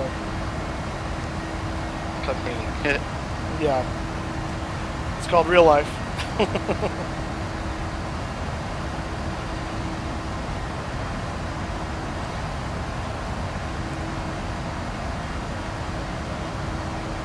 Notice the timing in it. Well, I've never seen that video, so.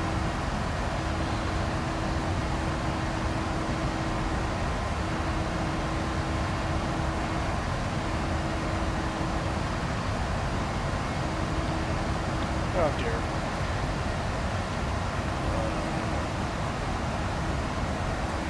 It's quite cool between the cloud layers here.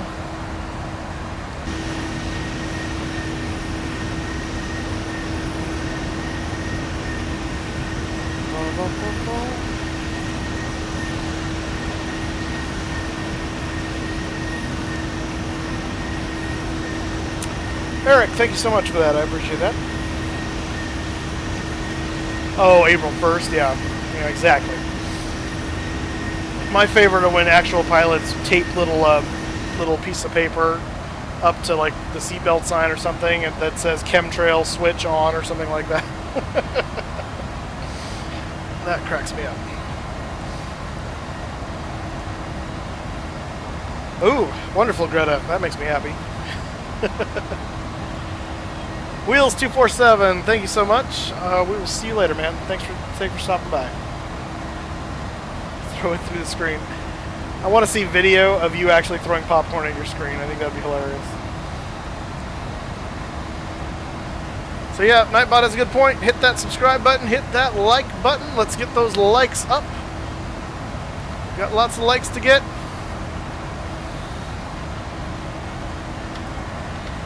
And if you haven't already, hit that subscribe button. Let's get that subscriber count up. We want to, let's see if we can't hit that 2,000 mark. We're so close. We're at 1856 last I checked, I think it was. So yeah, sales 0086. How's it going, man? Sorry, go ahead. What were you saying? I'd be happy just to hit 1,000. Yeah. Well, that's what I was happy with until once you hit 1,000, then you want to hit the next level up. If you give a mouse a cookie. I'd love to hit I'd love to get my first play button. That'd be awesome.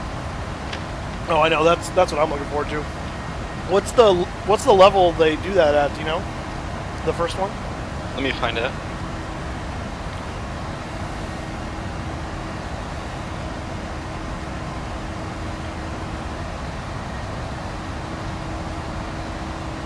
Dr. Eggman 2, hello sir. iFly to subscribe. Thank you so much, sir. Welcome aboard. Tyler Johnson, we'll see you later, man. Thanks for stopping by. So you go silver, gold, diamond, and now ruby. Ruby. So so silver's the lowest one? Silver is 100,000. And that's the lowest one? That's the lowest. Alright, so I got a ways to go. Alright. Tornado Alley, alright, man. Go to fly to Boston tomorrow, drop off a plane. Oh, you got to go to fly to Boston. Oh, nice. Alright. Have fun, man.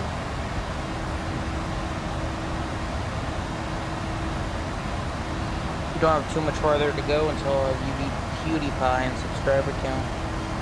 Well, yeah, PewDiePie's, what's he at? He's got to be huge. Goodness, let me check. think. I don't think- Ruby is 50 million subscribers. 50 million. Oh man. So that's like a fraction of the Earth's population. Well, it's a a tiny fraction. Jack Jones, welcome to the stream, sir. There's 300 million people in America, so we're probably close to 320 million at this point. So You guys are wrong. 56,914,846. I'm sorry. What was that number for? 50. Yeah, his subscriber count is 56,914,846. Yeah, huge, basically. Yeah. I like to do it. I can appreciate it. This thing do a loop-de-loop? No, we cannot. Well, might be able to, but I'm not going to do that. Tim was here. I don't know if he's still with us, but Tim is a real pilot. He's a Yeah, go ahead. What do you got? There he is. So Push Aviation, you got a question? Go ahead and ask Tim. He's on here.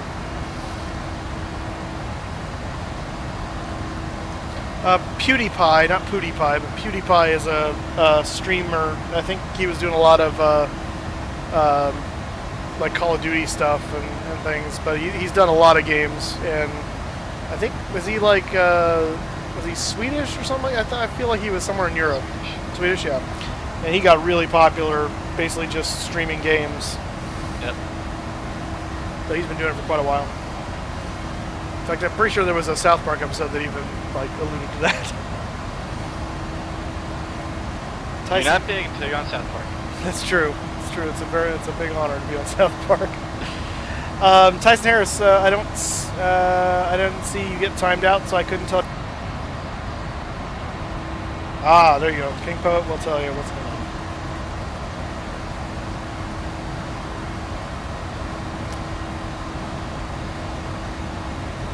Tim Push is asking about continuous ignition usage for the company you fly for.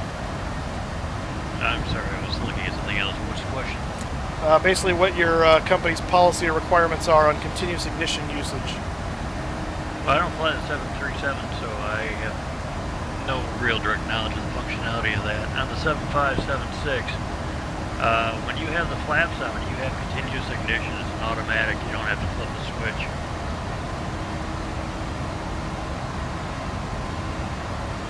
So there you go.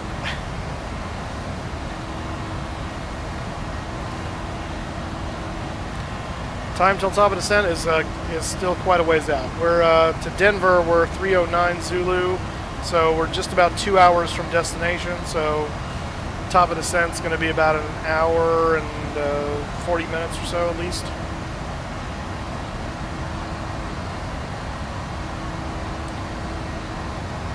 But you're not too far off because we took quite a while getting off the ground there, Peter Griffin.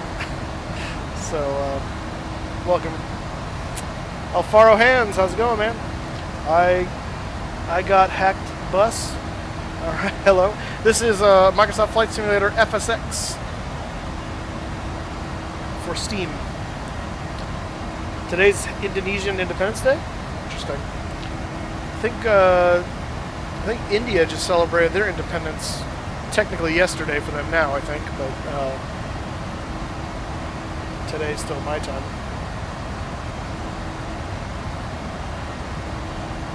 Yeah, no problem, Dr. Eggman. It's important. You do your job. Just out of curiosity, what star are we flying into Denver tonight? So, North Star. what? The North Star. Haha. Life 250. Thank you for subscribing on board. It kind of depends. Right now, we're scheduled to fly the, I think it's the Coho 3, or however you pronounce that. Because we're looking at coming into runway 35 left. But the winds are scheduled to possibly shift to the other, to a more, from the westerly direction. So if that's the case, we may change that star to land on 26 instead. So as I get closer to the star's entry point there, then we're going to reevaluate that. But right now it's the Coho 3, I believe it is. Okay, so as the night wears on, it's probably going to settle out, so the winds will die out. That's true. So it may not matter, but yeah, we're planning for Coho at this point. I have the TeamSpeak information before we release it. We want to put a password on this thing just to. Do you have moderator control in case like trouble occurs on this? See, I don't, and that's why I want to leave that for encrypted. Oh, does he have moderator access? Yeah, I do. Oh, okay. Yeah, that's why it's not technically my TeamSpeak, so that's why I leave that to him. So. Oh, I see. Okay, I won't post that now. You can post a link to the document that everyone can go to. That's how I was going to post that too, is the document link. Yeah, I'm going to send that link then if you're fine. I just didn't want to do it unless you were online because I don't know when trolls are going to show up. There are always doormen and gatekeepers on, and they cannot leave the channel unless doormen and gatekeepers see them. So I'm about to go AFK for about a few minutes. Take care of himself. I'll be back after that. Just depending on how much time I have there, I'd probably better not quit. Alright, see you, man. Alright. Also, this is a great time to bring up over stream about possibly doing a three-point flight as multiplayer. What is that? What do you mean by that? Explain. So we'll fly from one spot in the U.S. to another airport to the final airport. Oh, I see. Gotcha. That'd be cool. Now, the airport I was thinking would be you choose it from East Coast, so we start to take off from the East Coast, fly up over Maine, and head out to Lodges, Portugal, which is in the middle of the Atlantic Ocean. Lodges, Portugal. Hang on. Stand by. Gonna get my map out.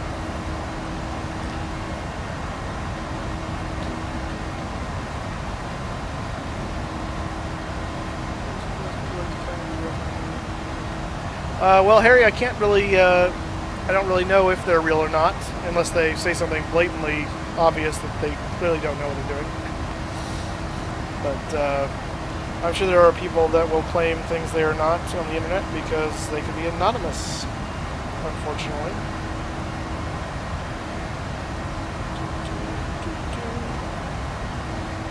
You say it's called Lodges, Portugal? Yes, it's smack dab in the Atlantic Ocean.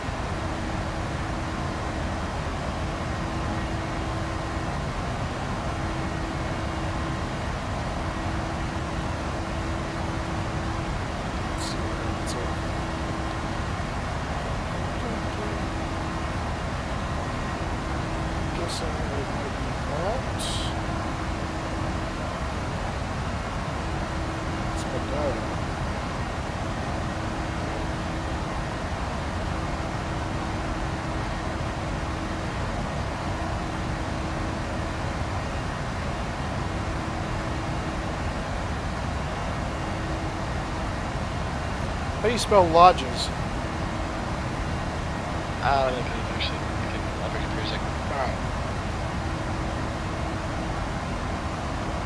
Yeah, if you happen to get the 4-letter identifier for that, that'd probably help too. That's true. Baxter Cat, alright, thanks man. Glad to have you on board while you could, and we'll see you next time.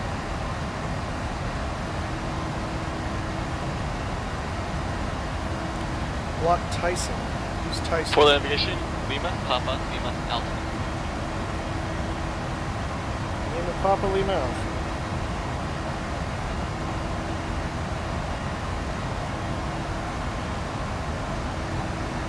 Let me give the everything here.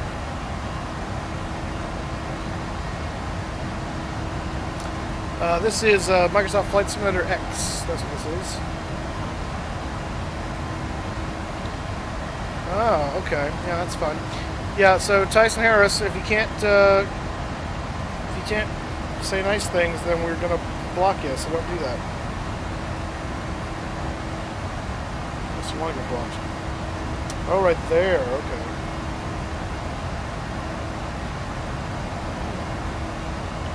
Interesting. On the European side of the Atlantic. Well, I was thinking either we take off from Europe and head west, or U.S. to Europe, say, go from U.S.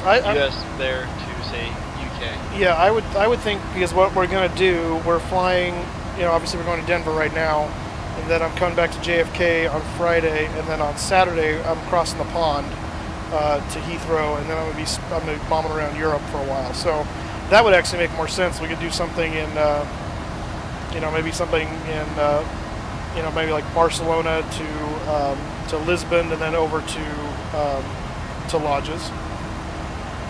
Or Lajes. That's probably how it's pronounced. It's probably soft No, J. it's pronounced Lajes. Is it? Okay.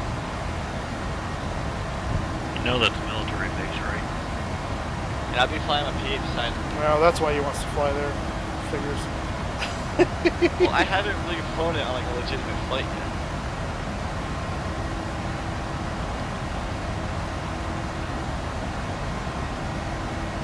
Portuguese military base, I would assume. It's a joint base, actually. Oh, really? The Portuguese military and the United States Air Force. Yeah. Interesting. Very interesting. Why are the sky textures? Let's think about how that's worded for a second. I think you mean, what are the sky textures? It's Rex textures, and it's active sky next is injecting the weather. Cole wants to play 5432. Welcome to the stream, sir. Oh, center tanks are running empty. Kill the pumps. And I need to change my settings here.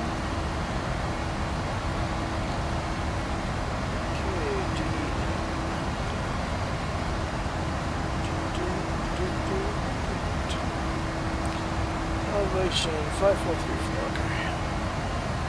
Set this up.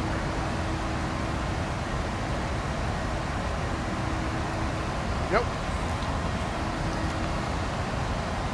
Okay. Dr. Eggman, sorry, I was looking away from chat. So, what is your question? I clearly did not see it. How do I join the Versary? Yeah, we're waiting for, well, actually, I think Kyle posted the document on how to do that. So you just got to go there and it'll tell you how to do it.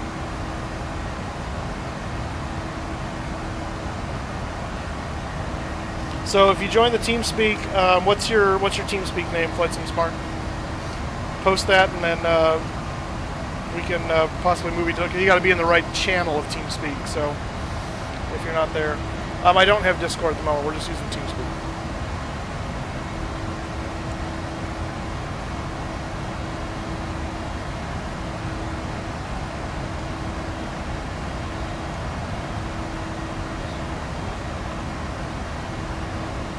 Not so expensive yoke. Well, the cheaper yokes are going to be like the Flight Sim, the CH products or the Cytec, and they're probably going to run you somewhere between 100 and 150 bucks. I don't know that you can really find anything that's any good for cheaper than that.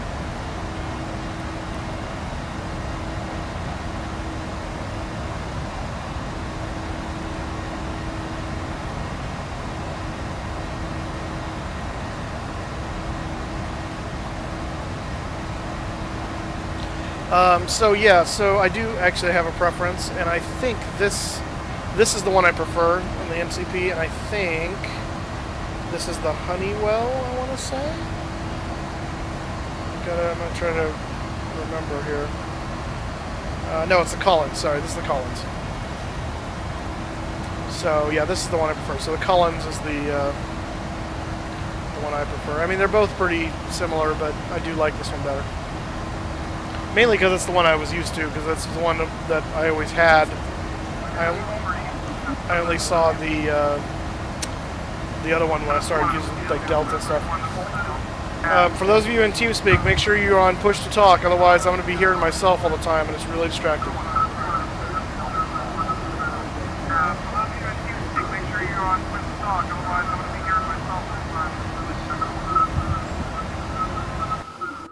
If you don't have push to talk, I'll move you out of the channel. Yeah, Flight Sim Smart. You got to get push to talk, dude.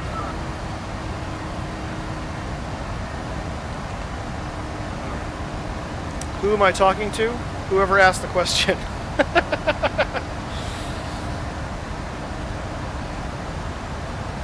Well, to buy the PMDG 737 in the UK, you can still just buy it from PMDG. Doesn't matter what country you're in, as far as I know. So Kyle posted the TeamSpeak stuff. Yeah, there he goes again. So that's the information.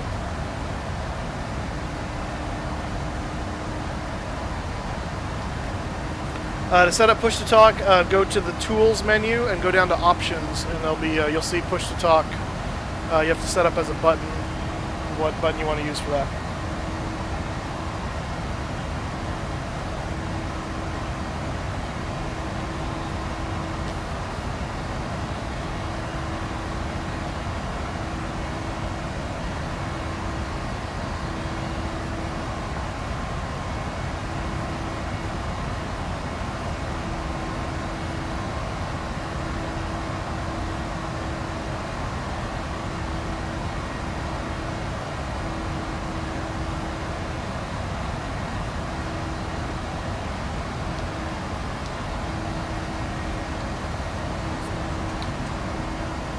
Okay.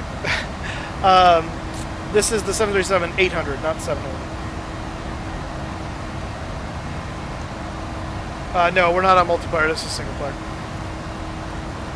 How long have I been flying this PMDG? A long time now. Well, quite a while now. A few years. I couldn't tell you exactly. I've had it for a while.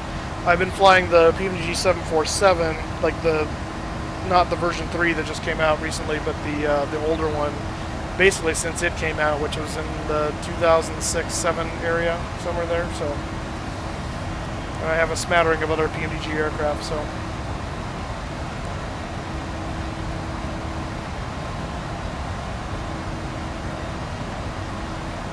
well, you can get actually. Okay, so if you don't want to do a yoke, you can do a flight stick, like a joystick. And you can generally get those. Like my Thrustmaster that I have was only about $50. So you can get a pretty nice joystick for cheaper than you can a yoke. And that's still going to be 100 times better than using the keyboard. So, all right, Joshua Ross. This is FSX still. P3D I just got for version 4, and I'm still setting it up, trying to learn the DC-6 I got from PMDG, and trying to configure and learn chase plane to use with my views, and so it's just taken a while to do that with all the other stuff going on in my life. So it'll come along soon enough.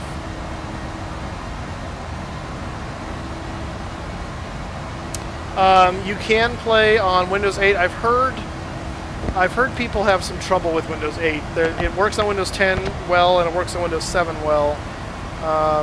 It does work on Windows 8, but I've heard some people have trouble with it. So you just have to try it and configure it. Again, whether it works on your laptop or not is all based on how powerful your laptop is. So if it's not powerful enough to run it, then it may run, but it may not run well. And so, but again, you're going to want some kind of a flight stick or like a joystick or a yoke or something, just because doing keyboard flying is not very ideal.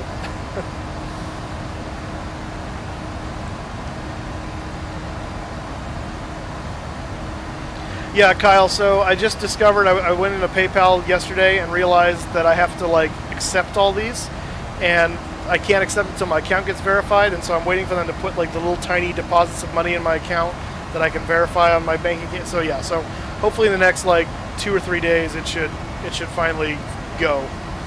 So sorry about the delay, but I just discovered, I didn't realize there was another step I had to do.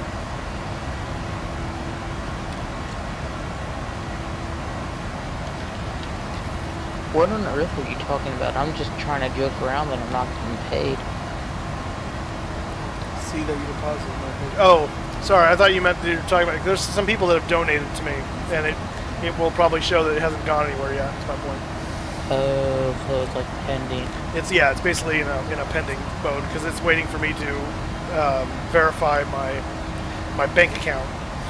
And it has to, in order to do that, it takes them 2 to 3 days to deposit $1 and $1.50 or something in my account, and then withdraw it, and I have to show that, yes, I saw those transactions happen. So, which is annoying, but oh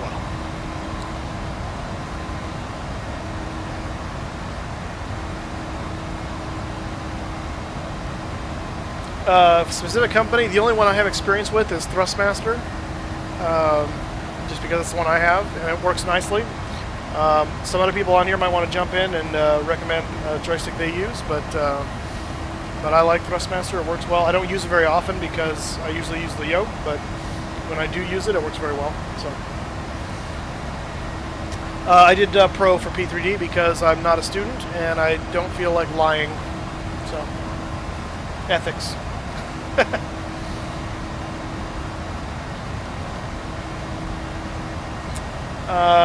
What's the using the? Maybe it's the button you're using. Is that Flight Sim Smart just said hello? Someone said hello. Oh, there you go. Yeah, you can do that. Yep. What if I try to set up push-to-talk TeamSpeak questions? Interesting. That's weird.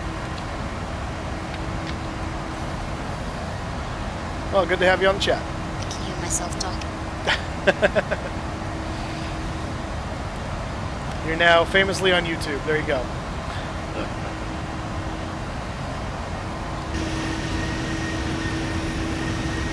Wait, how do you speak it again?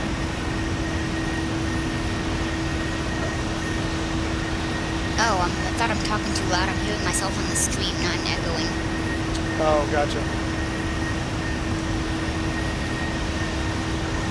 What's that loud noise? That loud noise? It might be the plane. You're from Hudson? Yep. Free flight or free flight? Free flight. Oh. Now I can talk in here and see the delay between live and what the stream shows. Yeah, it can be kind of interesting to realize how much delay sometimes there is. What's your YouTube name? YouTube is the Flying Moose. The Flying Moose, all one word. Seconds. Yeah, so that's not bad today. Sometimes I've seen it like as much as almost a minute, and that's really hard to chat with. Top 10 videos, just sub to ring the bell. All right, thank you, sir. If your name doesn't pop up, then it probably means your subs are set to private, but I appreciate the sub. Thank you so much. Welcome aboard.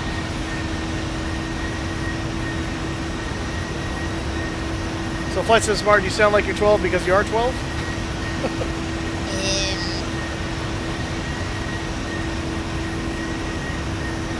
The sound of the engines is drowning out the TeamSpeak.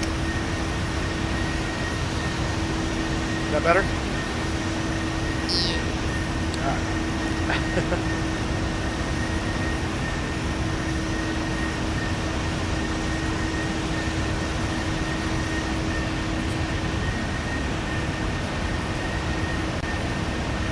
Sounds like that guy in FSX. Looks like user entered your channel. Yeah, it does kind of sound. It's that typical computer voice. You know. How much time do we left before landing in Colorado? Well, let's take a look at the clock. We're supposed to land around just after 3 Zulu, and it's 1:26 Zulu on my clock here. Someone's not using push to talk. Whoever just joined, make sure you either mute your mic or push to talk when you're not talking. There you go. Yeah, your background noise is quite excessive. So we got about background noise. Stop. So we got about an hour and a half to landing, to answer your question.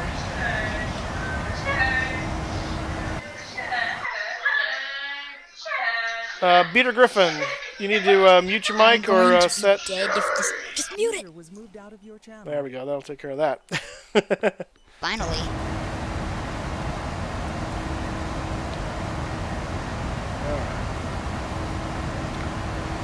Yeah, guys, if you do join the TeamSpeak stream, make sure you set up your push to talk stuff before you jump in. That way we don't have to deal with all the background noise.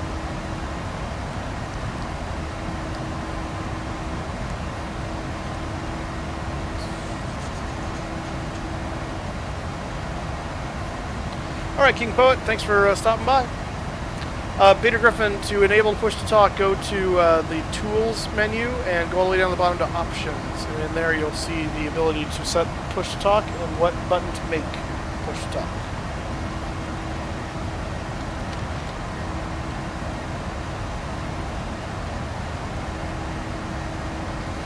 Mohammed Youssef, welcome to the stream. Want to study aviation, huh? That's awesome, man. It's a fascinating world. Having the stream set up and the TeamSpeak is kind of I'm getting mixed up with what sounds coming from where. Yeah, so that's the disadvantage of not being the streamer on TeamSpeak, is it can be a little disconcerting.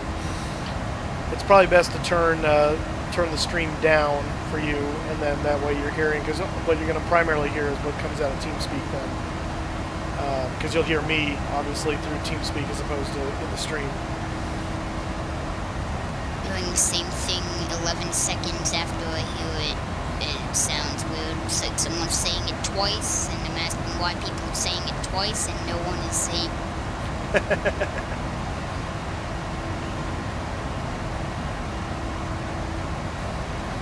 Okay, King Butts, you're not leaving after all?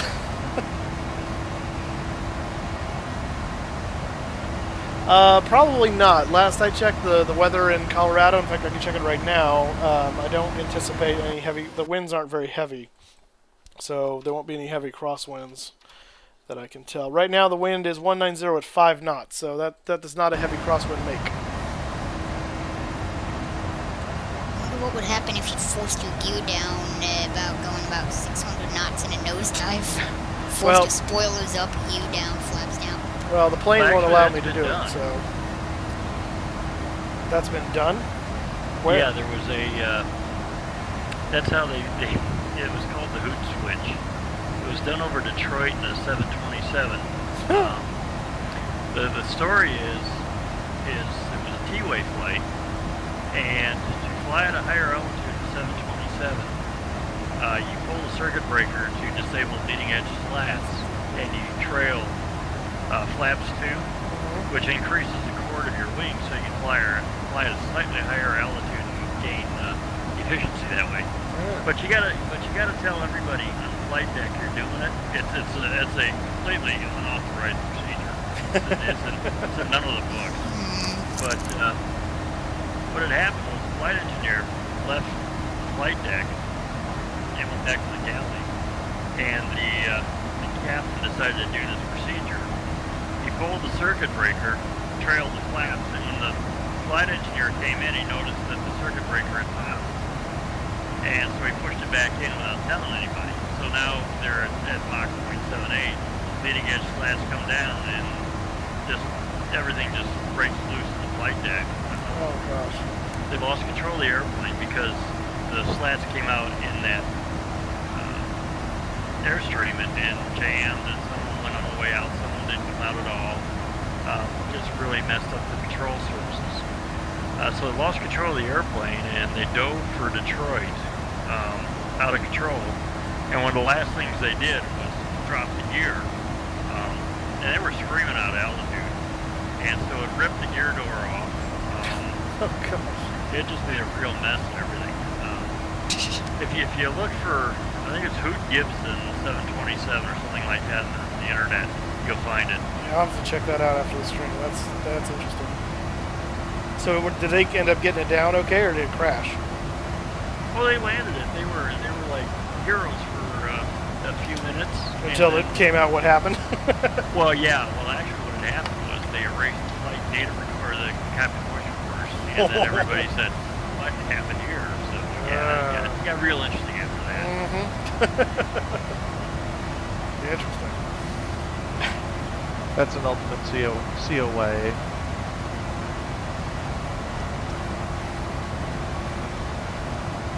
Who was that just joined us? I heard their voice. Didn't sound like Tim. That was somebody else. That was Mark Moose. Oh, hey. How's it going, man? Not bad, Testing, man. can people hear me? I can. Who are we talking to? Yeah, that would be me. That would be Peter Griffin, but that's not actually my real name. Well, I would think not, but... Obviously not. What is your real name? My real name's actually Frederick, but Peter Griffin is just like my meme name. Gotcha. Can I call you Frodrick? Go ahead. Yeah, just to add to the TWA story, that was TWA. I just looked it up on Wikipedia. It's TWA 841. 841? Yeah, That's horrific. Isn't TWA 841 that 747 that broke up over New York? No, it was 800. Yeah, it was close enough. Yeah. TWA Flight 800. Some wind gusting going on here. Turn that sign back on temporarily while we figure out what's going on here. Ladies and gentlemen, the captain is turned back on the fasten seatbelt sign. Ladies and gentlemen, I was about to say that. Ladies and gentlemen, please shut up. You're the last guy who said that. It's a pretty sunset tonight. It is, right? It's nice flying west because you get to extend the sunset for as long as possible. Well, I would recommend that if you're doing the Orient run, because if you've flown into the sunset for better than 12 hours, you get real tired of it real quick. Well, yeah, that's true. Well, especially flying directly into the sunset, yes. Yeah, if you want real realism when you fly your simulator, put about a 100-watt light bulb on top of your monitor shining There you in go. your face, and you get that same thing.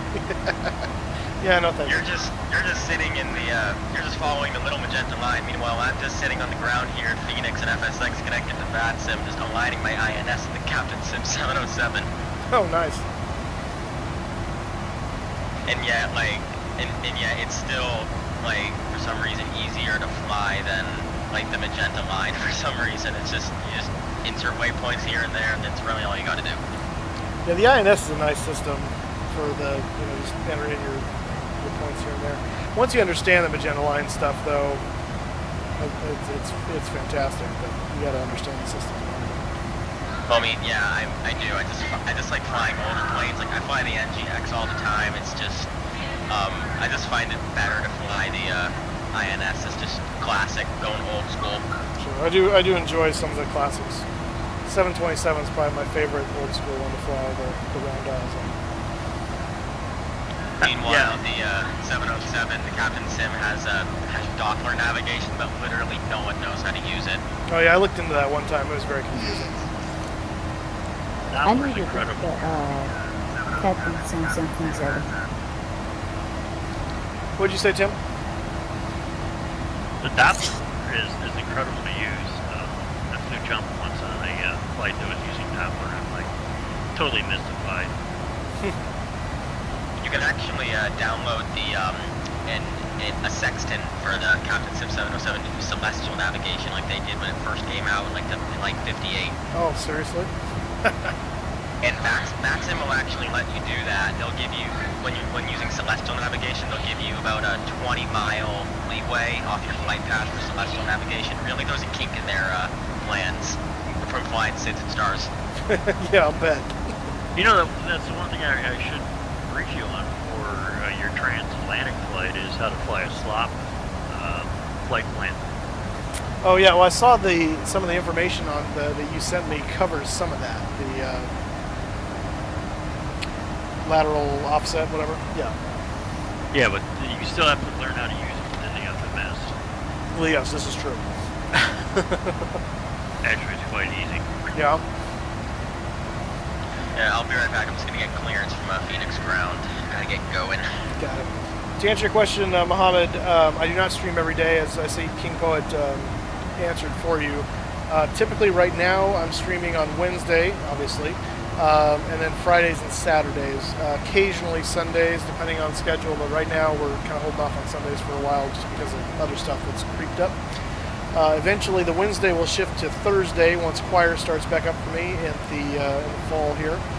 And so it'll be Thursday, Friday, Saturday, but that should probably stay the same for the most part. So, yeah, don't stream Mondays and Tuesdays because of work and other things that are related to what happens after work, so I don't have time. And it gives me a break, too. So that's typically 3 days a week is the goal for my streaming. Hey, speaking of streaming, did you ever check out ePower Bigs or VirtualBox on the Pipework? I did, and oh my goodness, that was cool. I wouldn't steer you wrong.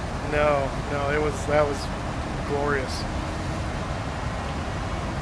Yeah, that was. I'm looking for some free software. Looking for some free software? Yeah, for FSX. Oh, like freeware. Yeah, my guy in our church, he's actually a high school. He just graduated, actually. He's getting ready to leave for Cal Poly. but taught himself how to play the organ. He's a piano savant, so he's crazy gifted. But we have the organ at one of our campuses at the church.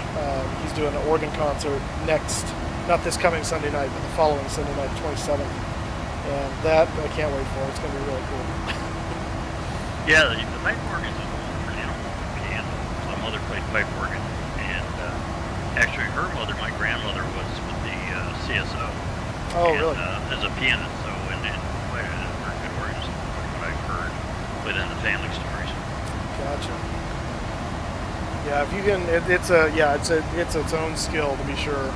If done right, it sounds so glorious.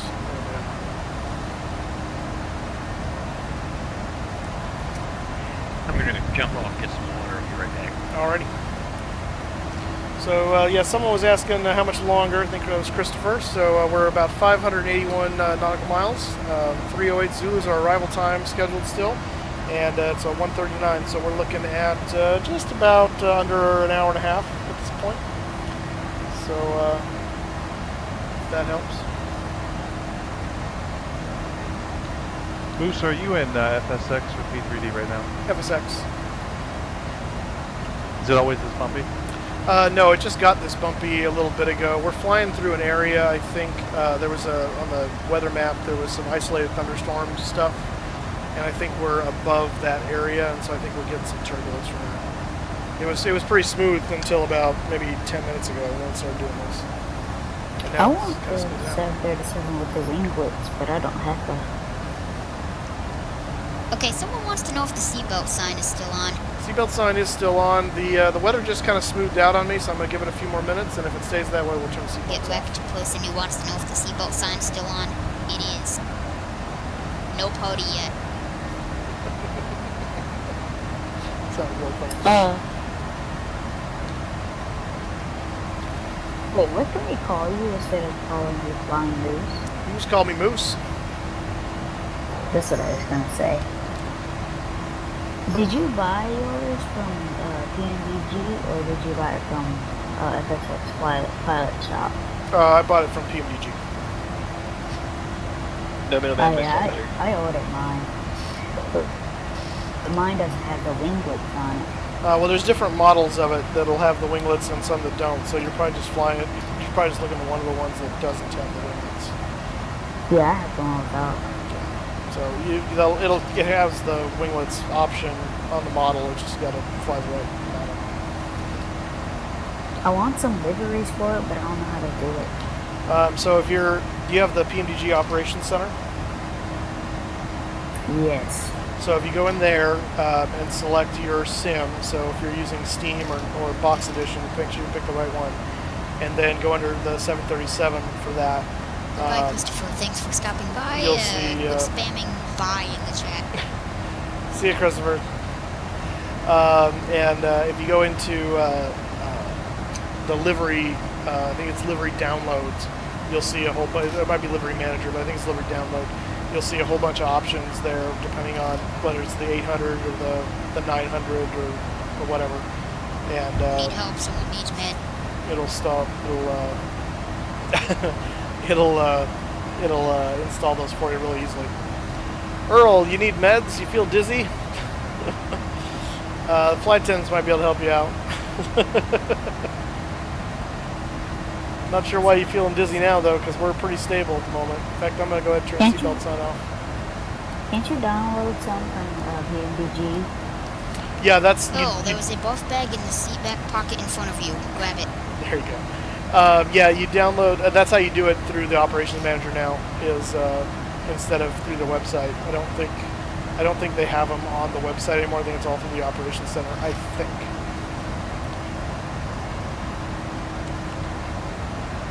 Yeah, when it's calm, we've gone ahead and turned off the seatbelt. So if, wait, you want to know what? If you record with Air Force Proud 95.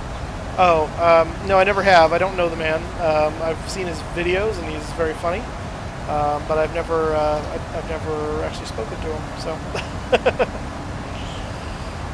I will enjoy a nice play with him. And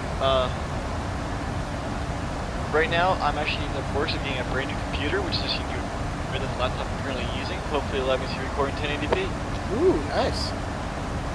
And I'll be downgrading operating system from Windows. My laptop uses Windows 8. I'll be working on the Windows 7, which is a better recording platform for my FSX flag. Yeah. I've heard that basically you kind of want to skip Windows 8 regarding recording FSX and stuff like that, and either do Windows 7 or Windows 10. Windows 10, my only beef with Windows 10, because I hear it's more stable for a lot of things and more obviously they've done things to make it run better. But there's no easy way without editing stuff in the registry, I believe, to turn off the automatic updates, which that pisses me off. Yeah. Recently, what happened was when it was got me activated, because we couldn't do any type of game with it, was my computer updated. It updated on me. I was like, why did you update on me? I told the computer to install updates.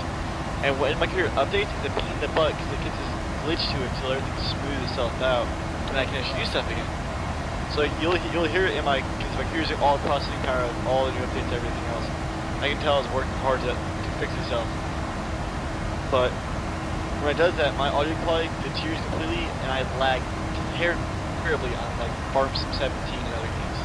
Yeah, I can only imagine. So, Earl wants to know if I can fly the Philippines. Yes, we can at some point. It will be a while before we do that because we're getting ready to head to Europe. We're going to be in Europe for a while. At some point, we will definitely go over to the Western Pacific. And what on earth is going on? It sounds like someone's eating the Like microphone. smart being crazy. And I have news for you, Moose. You have been granted the ribbon of ambassadorship for our. And I just got to myself, Raptor. For bringing all these new people into the TeamSpeak. And thank you guys who support both Moose and myself. You guys supported me as well. We thank you both for actually helping us achieve this, and we would love to see you on the TeamSpeak with us and keep that both of us when we record. I don't do streaming unfortunately due to my computer capabilities to doesn't let me stream. But if I did have a stream, I would love to do a live stream with you, Moose, and hopefully do cross country or international. Yeah, that would be cool. So, well, maybe when you get your new computer, it'll be a little more up to snuff, so we can do that. But oh, it's compared to what I have now, it's way up to snuff. So yeah, that's awesome to hear encrypted, and so yeah, thank you guys as well for helping me get that. I wasn't aiming for that, but that's awesome. So and now, Flying Moose, ambassador of Raptor Channel of the Rat Pack. Community ambassador. Awesome. So King Poet, your Philippines is your home country, really? That's awesome. So have you ever been to the Philippines, King Poet, or are you just that's your heritage? Yeah, we did hear that. Flight Sim Smart stuffing popcorn in your nose. I don't know why you'd stuff it in your nose. It seems painful, but... Well, Phoenix Ground took absolutely forever to give me that read back. Wow, you just got that now?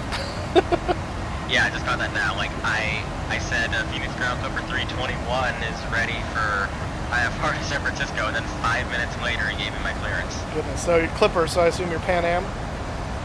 Affirmative. Alright, awesome, man. Going old school. What are you flying on? He's talking to you. Oh, I'm flying to San Francisco today. Bill, what's aviation service like? ATC service right now? He's VATSIM, I think. Oh yeah, like I must have misunderstood you because like I'm doing TeamSpeak and I'm listening to FSX at the same time, and GSX is in the background with its terrible text-to-speech voice.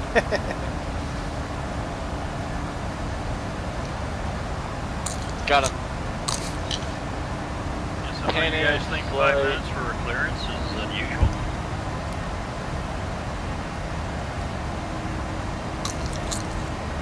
Five minutes for clearance? Brian believes Pan Am Flight 321 out of Sky Harbor.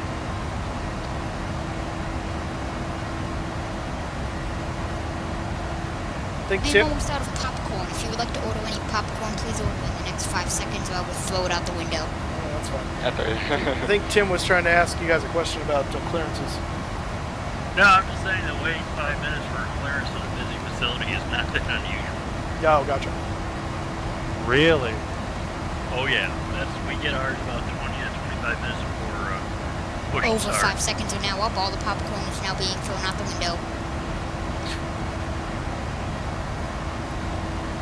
As Air Force Pro 95 says, Roger Dodger, you are cleared to throw the popcorn out the window.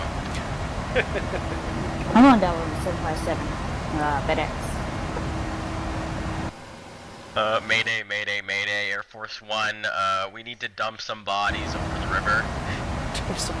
Okay, you are clear to open up the door and dump them off, but they will obviously get sucked into the engine at the speed you're going, or they'll get sucked into the tail.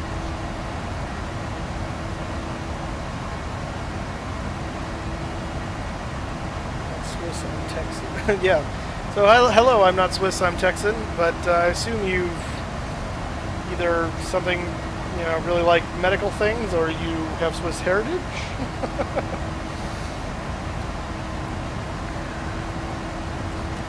How many hours would it take to get to the Philippines?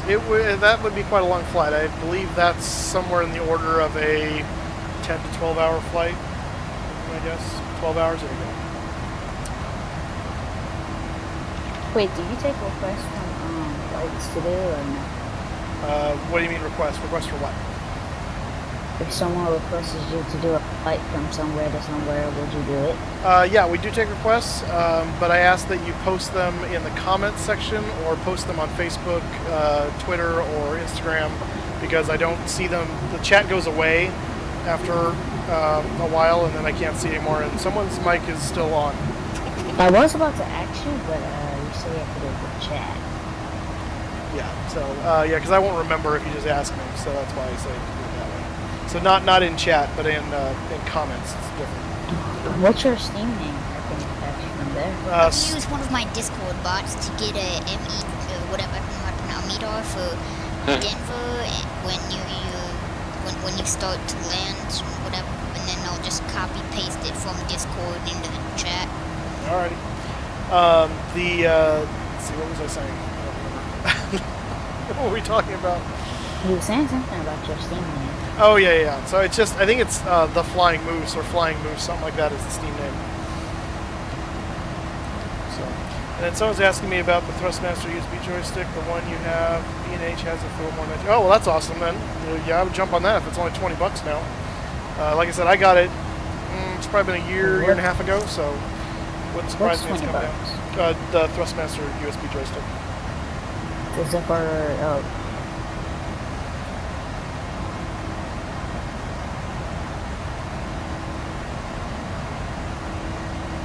Now I'm finally taxing to, finally Okay, I'll taxing. think about that. Like, T-Mobile already posted a meter for it, but we're nowhere near landing. It'll probably be updated when we get close. Gotcha. Hey,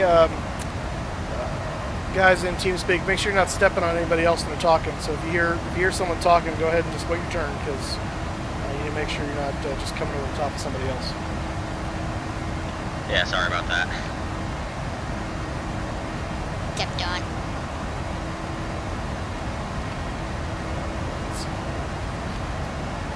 Well, I'm happy that I bought the Aerosoft Airbus. All of those who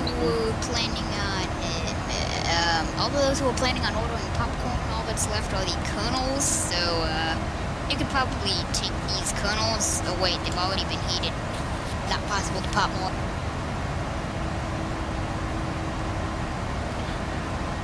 LAX to MNL, is that Manila? I'm assuming.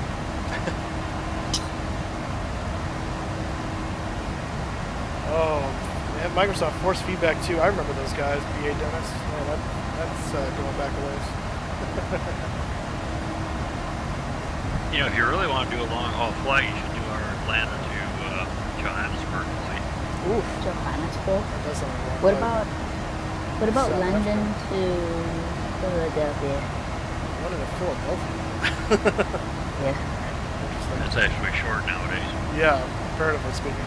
Long would be like London to Sydney or something like that. Or San Francisco. San Francisco to London or something like that would be more in the long haul. Apparently, I posted it. I'm looking on eBay for a PMDG 737. You will find it on eBay. Apparently, I I'm found one letting that's in the people. United States. Probably the Apparently, I'm box letting one. people order poo corn Yeah, the box one. here. So Kareem wants me to go to Alaska. We definitely will do Alaska at some point. Like I said, we're getting ready to leave the States, though, so it's going to be a little bit before we do that. And when we go What up about there, Aspen? we'll probably go up with, in fact, I'll probably do some of the DC-6 stuff up there in Alaska, because that would be really cool, too, For Flight Sim or something else? for a flight sim. What about Aspen? Aspen, Colorado? Yeah. Yeah, we'll go there at some point. Well, you have to get a CRJ 700 or something. Well, yeah, that'd be something smaller. Wait, do you have the Aerosoft Air CRJ? I do not yet. I'm probably going to get it at some point. It does look very nice, but I don't have it yet. I need to get it. I want it. I also need to get the PMDG 700. Oh yeah, see that's the one. That's the PMDG I don't have yet. Is the 777. Yeah, it's an amazing aircraft. You know, like it's absolutely incredible. It's like even more realistic than the NGX. Nice. Well, I got my flight sim is sort of look good because I had the Rex clouds and stuff. I need to get some scenery for airports too. But do any of you guys ever fly out of Sky Harbor? I do occasionally. Yeah, Sky Harbor's my home airport, so I use Flight Beam Sky Harbor in Flight Simulator. Oh, nice. Mine is a small one. What's your home airport? Mine it's Roanoke Regional Airport. Oh, Roanoke. Okay. Do you know what it is? I do. I mean, I'm not familiar with the airport itself, but I know where Roanoke is.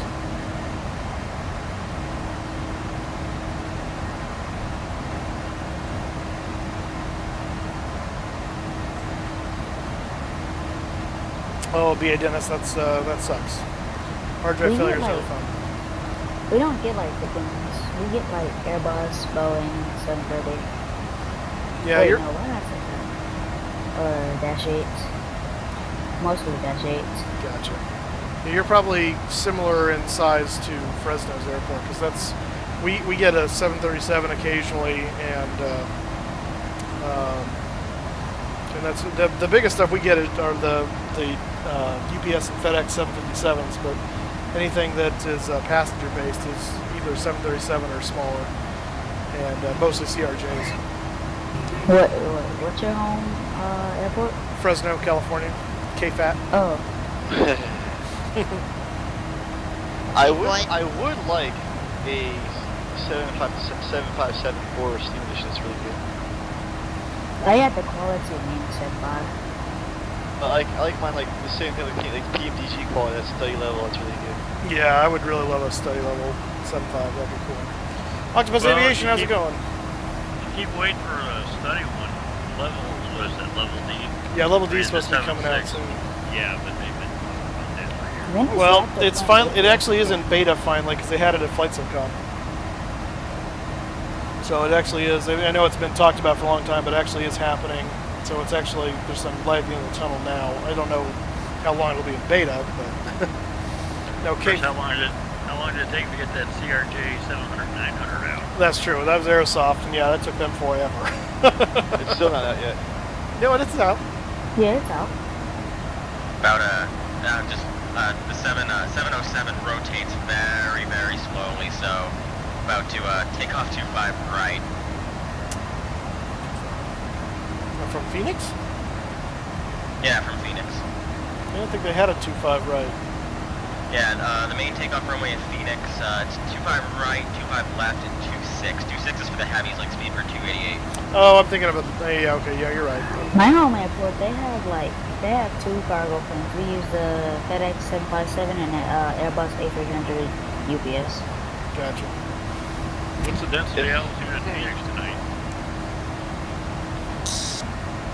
Current density altitude is about 1,000 feet right now. Engines we're already at full power, just a very slow takeoff right now. No kidding. All right, King Poet, we'll see you later, man. Good to have you. Earl, I do not speak the dialect of Bacaloid or whatever that is, so I do not know. Well, 100 knots, we're going to rotate about 135. I did a PMDG 737 flight to out of Roanoke to San Fran. Oh, nice. Earl, to answer your question, can a pilot sleep with the autopilot on? Yes, he physically can. Is he supposed to? No. Although it appears that, who was the airline? Someone over, like, Milwaukee or something like that. The pilots dozed off or something, and they ended up overshooting their airport. I'm trying to remember what the airline was that happened on. But, yeah, they're not supposed to. You can do, you know, you have relief pilots if the pilot needs to go off and sleep for long hauls, but they don't sleep in the cockpit. They go up to a rest area, and there's always 2 pilots actively on duty in the flight deck. Actually, to clarify on your overflight down, I think it was Northwest 811.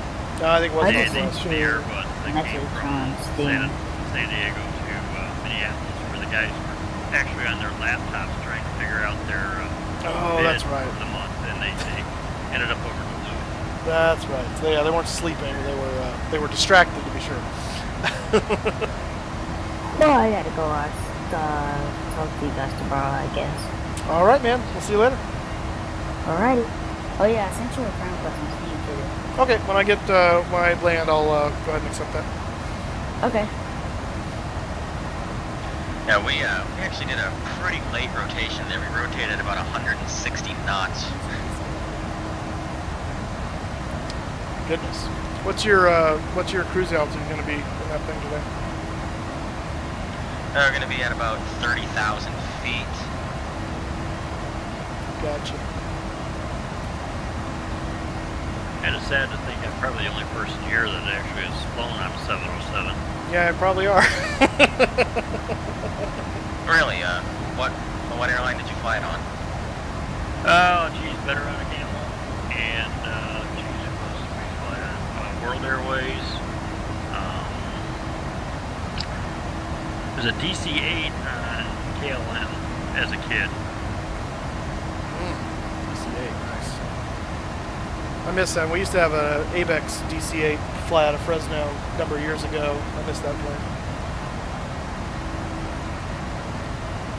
Now, the one downside to the Captain Sim 707 is that it's like the only buggy thing is the pressurization system, and sometimes even when the system is completely pressurized, no failures enabled. If someone has an open mic. Well, I have an open mic. My mic's always open because I'm a streamer. Oh, I thought that was a vacuum in the background. No, I just went to an external view of the aircraft. Sorry. Yeah. And normally, sometimes the pressurization just randomly fails for no reason in the 707. That's interesting. Does it give you a warning, like it actually warns you that it's failing, or does it just not work? Yeah, it does give me a warning, and then I just descend to a lower altitude, obviously, but hopefully it won't fail this flight. But good thing is that I installed the Sperry autopilot in the 707 with an auto throttle, so it's more modern. Oh, nice. Upgrade there. It sounds like someone's at Starbucks right next to the espresso machine.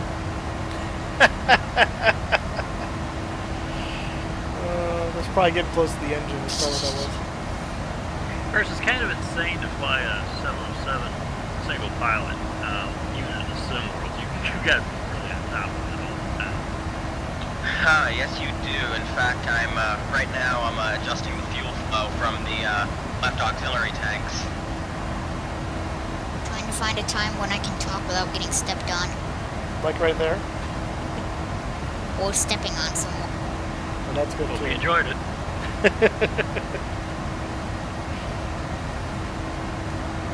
Got a meet off of Fresno. For Fresno? Oh, Which yeah. I have just... Yeah, 2H, okay. Yeah, it's actually been a little cooler here the last few days. It's been the mid-90s, mid to low 90s, which has been wonderful. It makes the evening actually bearable. My air conditioner's actually been off for the last 2 days, which has been nice. So finally leaving the hundreds for a little while at least. Time until arrival, just about an hour. Just about an hour. Well, I'm passing through 14,000 feet, and the cabin pressure is holding at 6,000 feet, so no problems as of yet. So far, so good.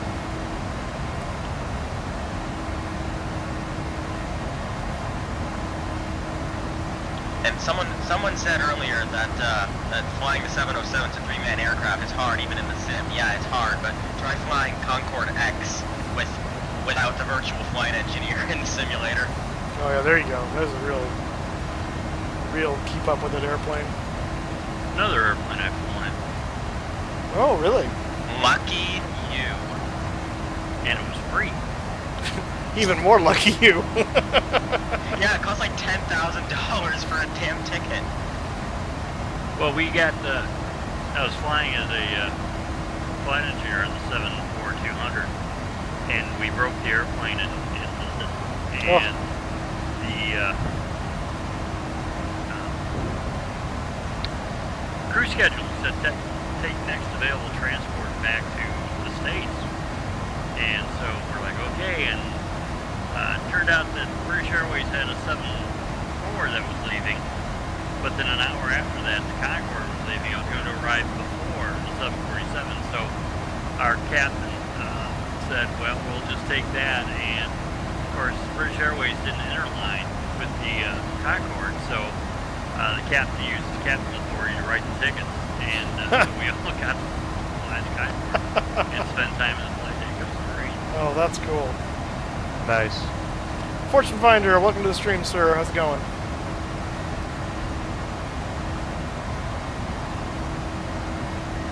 You know, is it a bad thing that, like, I've memorized, like, literally, like... Okay, step down. Okay. Go ahead. Yeah, like, I've actually watched so many Concorde videos that, when I'm doing videos that involve Concorde X, I've memorized, like, what, the captain says, like, all the information while taxiing to the runway, like, ladies and gentlemen, this is your captain, Mike Bannister speaking. I'd like to tell you a little bit about this aircraft while taxiing to the runway. We use reheats on takeoff, which gives about 20% more thrust.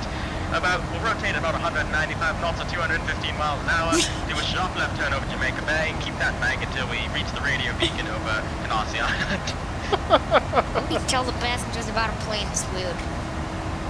Well, that's actually what the captain did on Concorde during taxi. He literally told the passengers literally everything about the aircraft. That's probably the only aircraft where the captain called out the takeoff call-outs over the PA system. Like, he called out the 3, 2, 1 now, he called 100 knots, power set. That was the only aircraft that they did that. Oh my goodness, that's funny. Weird. Well, actually, it's airport theater is what it is. Concorde being such a unique aircraft in the sky, you definitely played it up. British Airways is real good about that.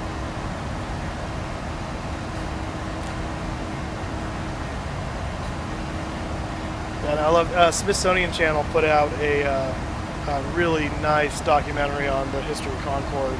It's really brilliantly well done. And yeah, there's a lot of that of them talking on there. The ladies and gentlemen, passing through Mach 2, no bumps, no bangs, Concorde.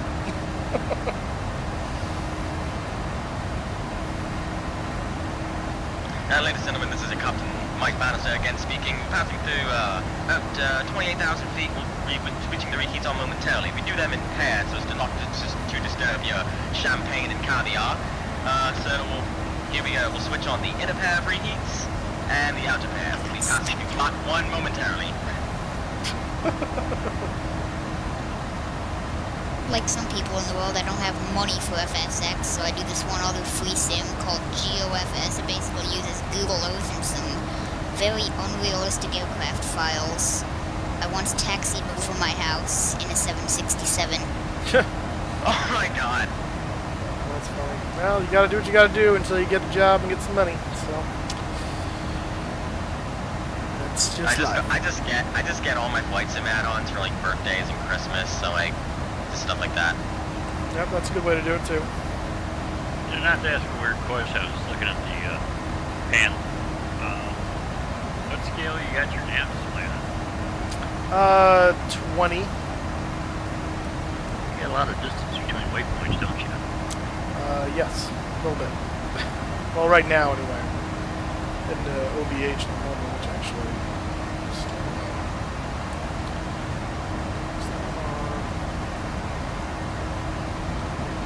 Ladies and gentlemen from the flight deck, this is a random person who busted through the door, causing your captain to squawk 7500 because he thinks I'm hijacking the plane. I do not know if the seatbelt sign is on or not because I can't get my own view of the cockpit. I can only watch the live stream as it is. Seatbelt sign is off. Roger, Dodger, you...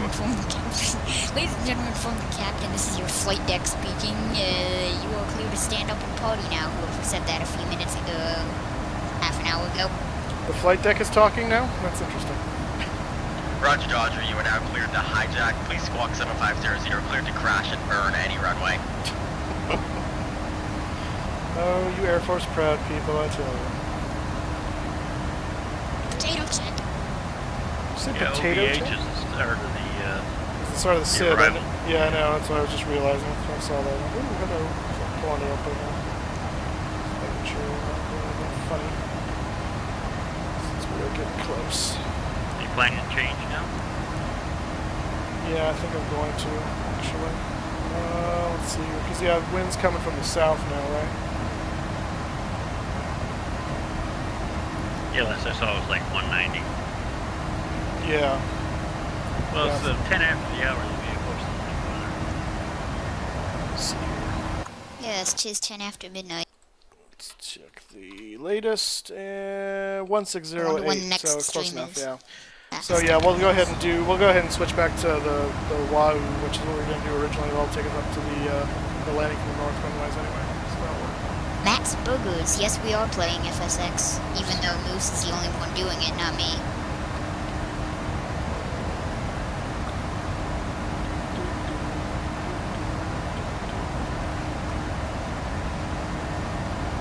That would be.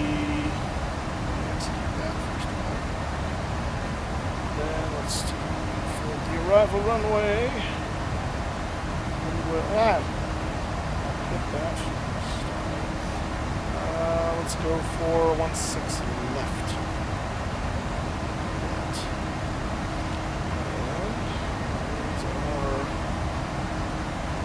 And 16 left. We're going to take Kipper. You know, I was going to ask you the question, why don't you pop your FMS out into 2D so we can see what you're doing? You can't see what I'm doing here? Or is it just too hard to see? It's easier to see if you got it right up in front of you. Oh, I gotcha. So, Well, I'm not telling you how to do it. so, no, I understand. But this is for you guys, so might as well. Whoops. So, each one, yeah, direct Kipper, do all that. Okay, let's look at the Wahoo and just make sure that it's got all of our correct altitudes in here, since that did not happen correctly last time. A repeat of that nonsense. Alright, so for the arrival, first altitude restriction I see is at Selman. It's above 17,000, and then Sage between 22,000 and 17,000, so basically about 17,000. Oh, sorry, 190 and 17,000 for Y2 at 250 knots, so okay, let's go look at that. Salmon, 17,000 above, good. Sage, 2 feet, good. Perfect, okay. Grub between 13 and 12, so that works. Cocoa, 11,000 at 210, that's correct. Lipkey above 10,000. Just welcome to the stream. Wahoo is 9,210. Excellent. We're looking to 16 left. And Kipper is 12,010. That's makes no sense. We'll go back up. That's interesting. Is Kipper actually, let's go to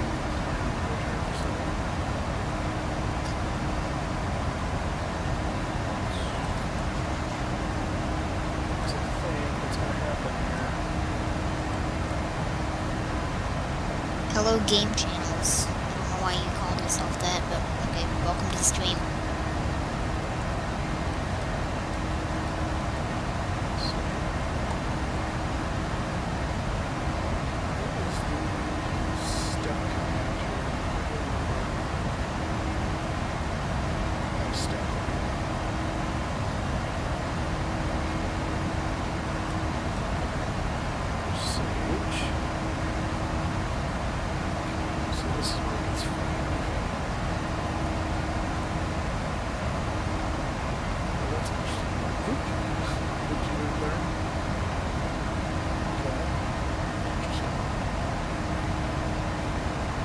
Wahoo isn't supposed to be in arrival for 1-6 because of the altitudes. Well, actually, it's the radar vectors at the end of the star, so it's pretty much freelance after that. Yeah. Well, I mean, at the end of the star, the question here I've got is the last waypoint of the star. Joshua Ross, thank you for subscribing. Welcome aboard. Is at a 9,000 altitude, and then the initial approach fix for our runway is 12,000 at 210. DJ TJ, welcome to the stream, sir. Thanks for subscribing. So it's kind of you like descend and then climb back up. It's kind of weird. So I think I'm just going to ignore that. Interesting deal, but it's kind of odd. You know, my INS is actually doing a really good job of following the pink line on my GPS, even though it's only a single unit. Oh, well, that's good. Kazi or something, Fahad Kazi, thank you for subscribing. Welcome aboard. Yeah, Fahad Kazi. KORF. Okay. Is that Roanoke, I'm guessing?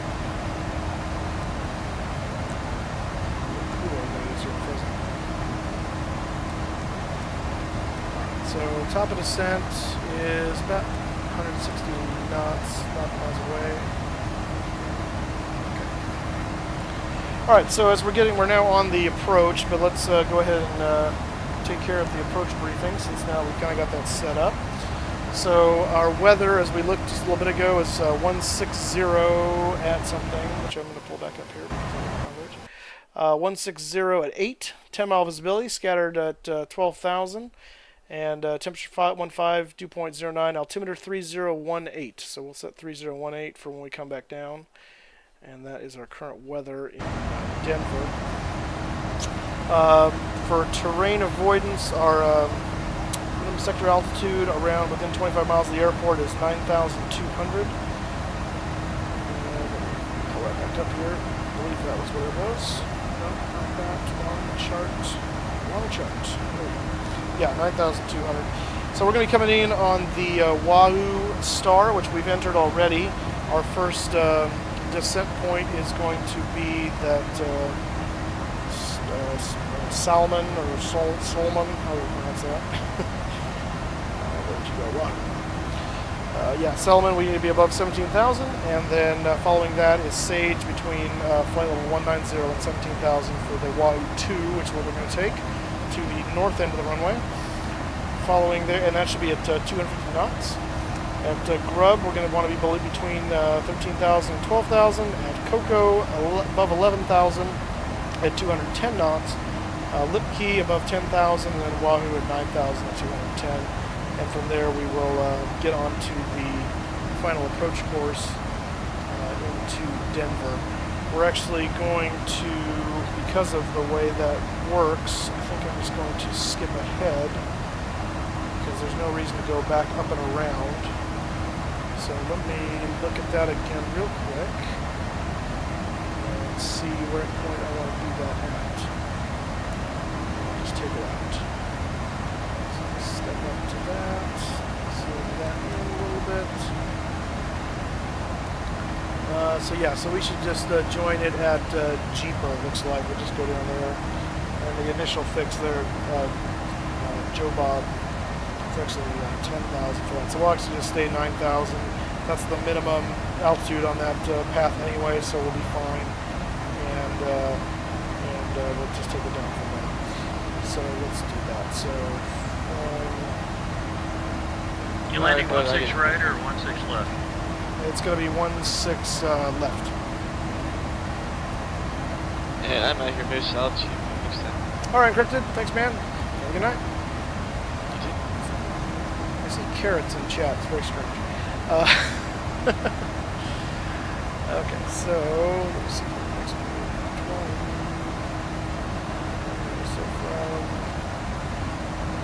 So there's Kipper. So we're going to take Kipper out.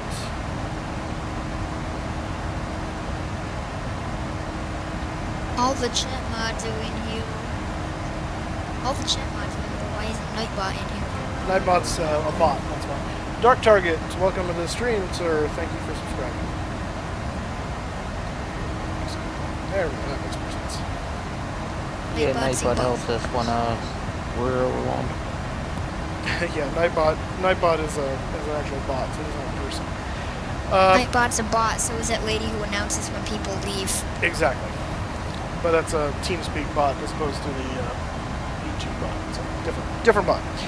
Anyway. Okay, tell me your transition again from the star to the ILS. Transition now is going to be from Wahoo, which is the final transition point in the star, to Jeeper, Jeepr. And the initial fix, or whatever they call it, the IF as opposed to the IAF, is Joe Bob, which is right after that. Yeah, that's what I'm seeing. Yeah. 15.7. Yeah, 15.7. So we'll do that. That'll make it much smoother instead of going up and around and then round and down. That'll make more sense. So okay, so continuing on, we're going to do flaps 30 landing. Let's get that set up here, which means our speed is going to be 149, our VREF speed 149. ILS is 111.10, 173, so I'm going to set that up over here in the frequencies. 1110. 173 is the course.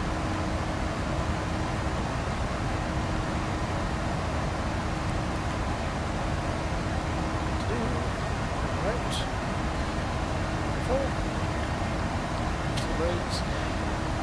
We'll be doing auto brake 2. And let's see, I don't think there's anything else with regard to the setup for that. The missed approach, let's take a look at what that's going to be in case we need to use it. Let's see, missed approach.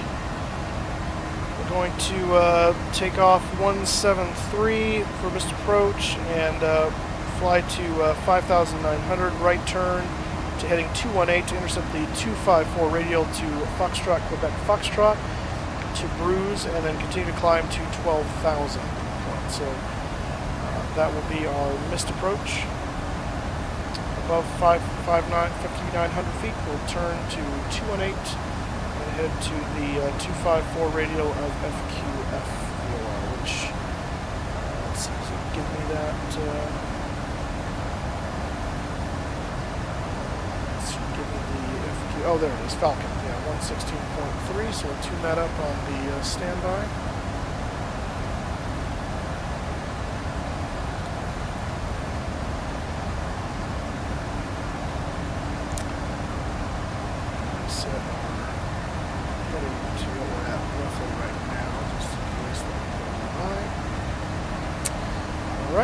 So if we do have to mist, we'll take that to the mist. That'll be a hold and bruise over there at 12,000, and then we'll assess and decide what we're going to do from there.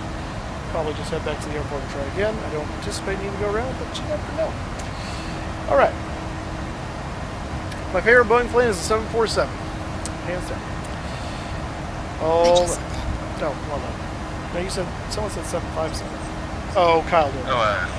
Hey Moose, do you know what are your computer specs?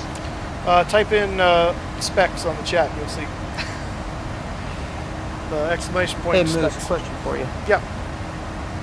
I'm about ready to finish my flight here into Heathrow for 757 for quality wings. I'm getting an error for my landing gear. How do I do an alternate landing gear? extension. And the quality wings, I don't know. You can try Shift G, which is the flight sim command for the manual lower, and see if that works, but I don't know. I'm just gonna belly land it. Who cares? You can do that too. So make sure they put the foam down. Just like the Polish Airways. Exactly. The LOT. But I don't have a 766. Yeah, well, you're close.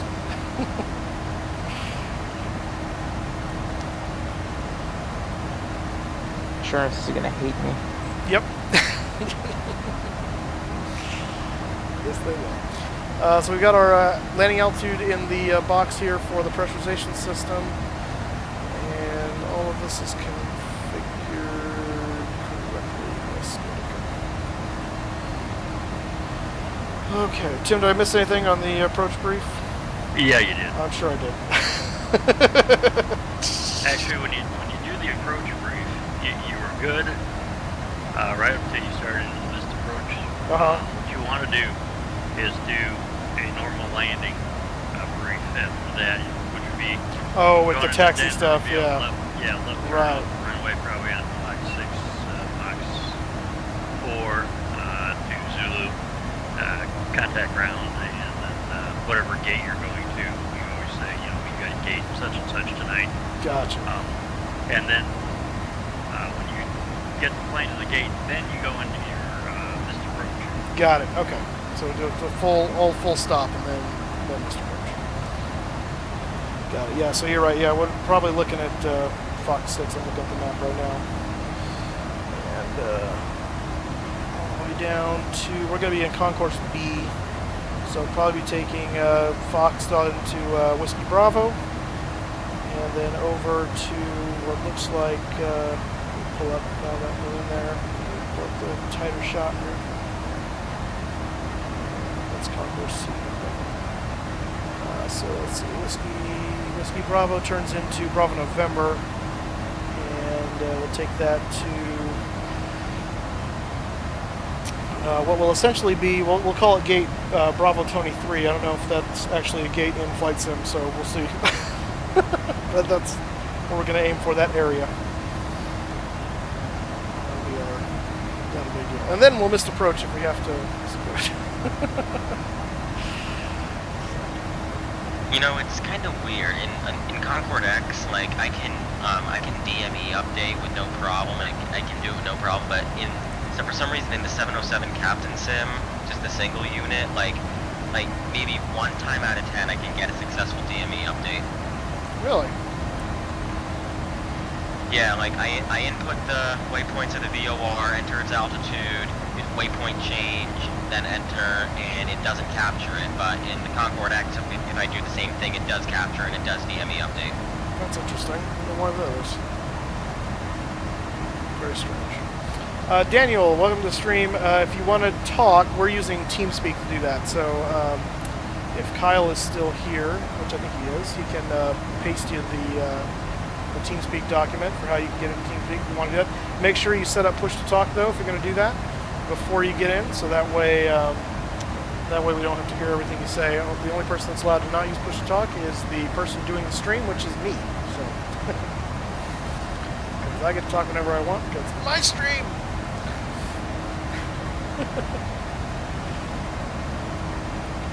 So Tim, when are you flying back? Since you're in Dublin now. I've got about another 10, 15 hours before I take off. Okay. A little while. Where are you flying back to? JFK. JFK. Gotcha. Cool, man. That's the 67, I assume? 67-400. Yeah. Cool. What time are you planning to depart on your transatlantic on Saturday? I'm trying to. It's going to be a little interesting because I was telling people earlier I've got to help my worship pastor move some stuff in the early morning. So it's really as soon as I get back, I'm going to just try and set up that because I don't want to go way into the night for that, obviously.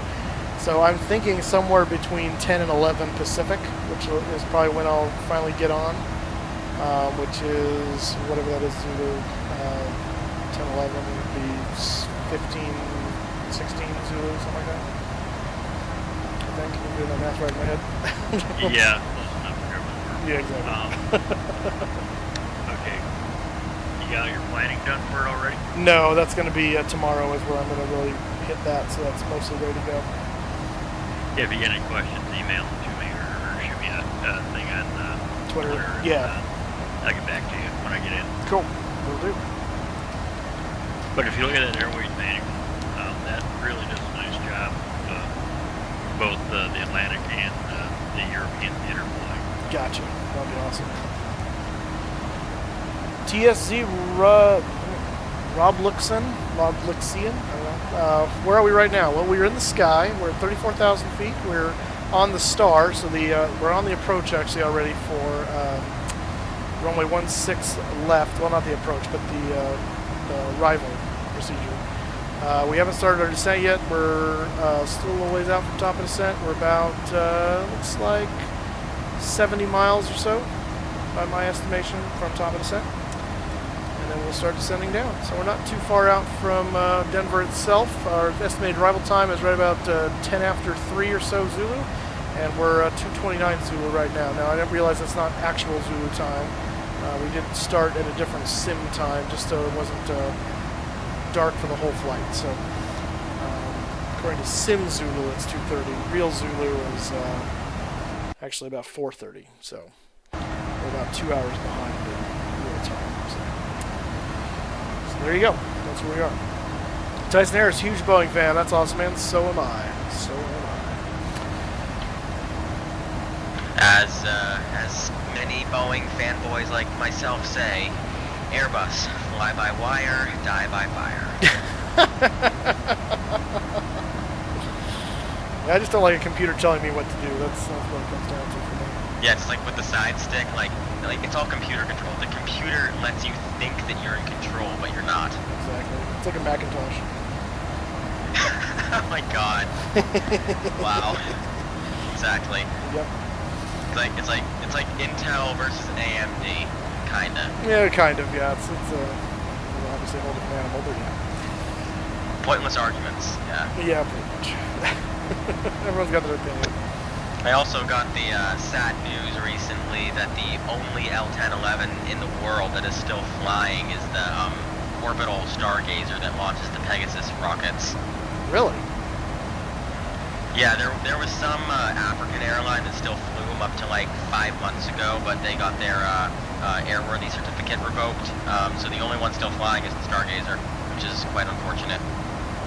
Did the RAF retire theirs? No, what'd you say? You're pretty quiet. I think he said the Air Force retired theirs. The Air Force, the United States Air Force never flew L-1011s, but the RAF flew TriStars until 2014. Then they retired them 3 years ago. Yeah, I didn't know whether the RAF had done theirs or not. Yeah, the RAF flew TriStars, they flew DC-10s, they all retired. Gotcha. Robloxian. Okay, gotcha. Thank you for letting me know that, and I'm glad you subscribed. Thank you so much. If your name didn't pop up, that's probably because your subscriptions are set to private, but I appreciate your subscription either way, so thank you so much. TSC Robloxian, thanks for subscribing. I don't know why I just randomly turned on my mic and said that. Ask yourself why your brain's getting ahead of your mouth, but whatever. And bonus points if you can tell me why the L-1011's rotating beacons are different than in any other standard commercial airplane. Unfortunately, I may be an app geek, but I do not know that one. They actually had two on the top of the fuselage, and you could replace them from inside the airplane. It was very strange. Something to do with the MEL. Oh, weird. You know, like, I don't know if it counts, but, like, I technically flew on an L-1011 because when my mom was pregnant with me, she, like, apparently, like, I don't know, this was back in, like, February 2001 or something, right before Delta retired theirs. Like, technically I did, but, technically, it's like, yes and no. So, technically, yes, I don't know. Like I say, you may have flown on it, but you weren't cognizant of it. I don't think Delta actually has a fetus class. Oh my god. Ronnie, how's it going? Daniel, is you got TeamSpeak. Okay, so next up you need to, I think Kyle has posted a number of times in the chat the TeamSpeak instruction document that'll tell you what to do, what codes you need. And so you can just scroll back up in chat to find that, or if Kyle wants to post that one more time. Jim, I think I figured it out. You're flying a 767-400 out tomorrow, right? Affirmative. Okay, I'm not going to reveal it, but I think I know which airline you're looking for. As long as it's on my paycheck, I don't care.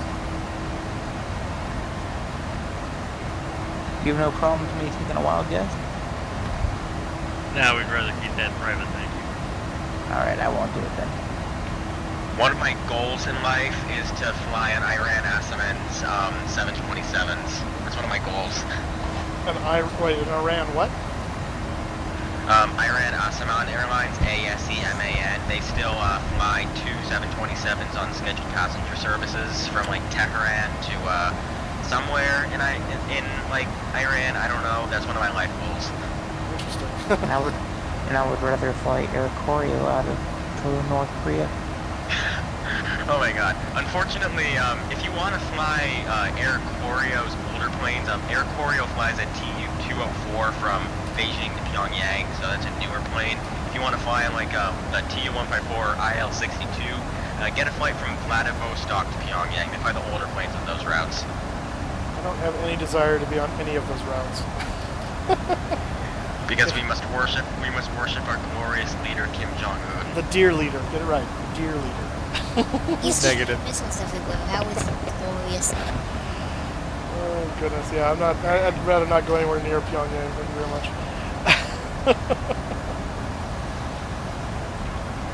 I got 2 tickets to Paradise.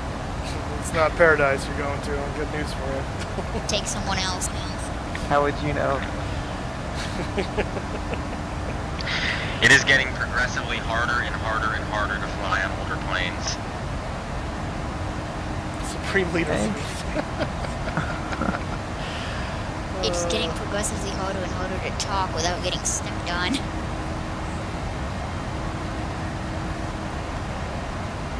Alright. Coming up on Poofer. That's a hilarious name for things. And we are about 20 miles from top of descent, so getting ready to go down. How would you expect to go down? By descending in altitude. I meant by like what kind of a crash will it be? How do you expect to go? We're not going to be crashing, let's be very clear. Crash into the Eiffel Tower and go boom. Well, I'm not anywhere near the Eiffel Tower, so that's in Paris. Here's a tip. Use slew mode to get there. Well, you can do that. Oh yeah, I completely forgot about slew mode. Landing is not even assumed. Right, yeah. My top of descent blinking at me. What's up with that? My ND is wigging out. Oh no, we're doing this again. Oh, it's deciding. Oh crap. Okay. I've seen this before. Wait, are you taking an RNAV approach in? No, it's ILS. Excuse me. Oh yeah, 'cause I was gonna say if it was RNAV, then I would say if you check your RNP ANP. Yeah, I don't see it's not doing what it was doing before. Not sure why it's freaking out here. It's a little strange.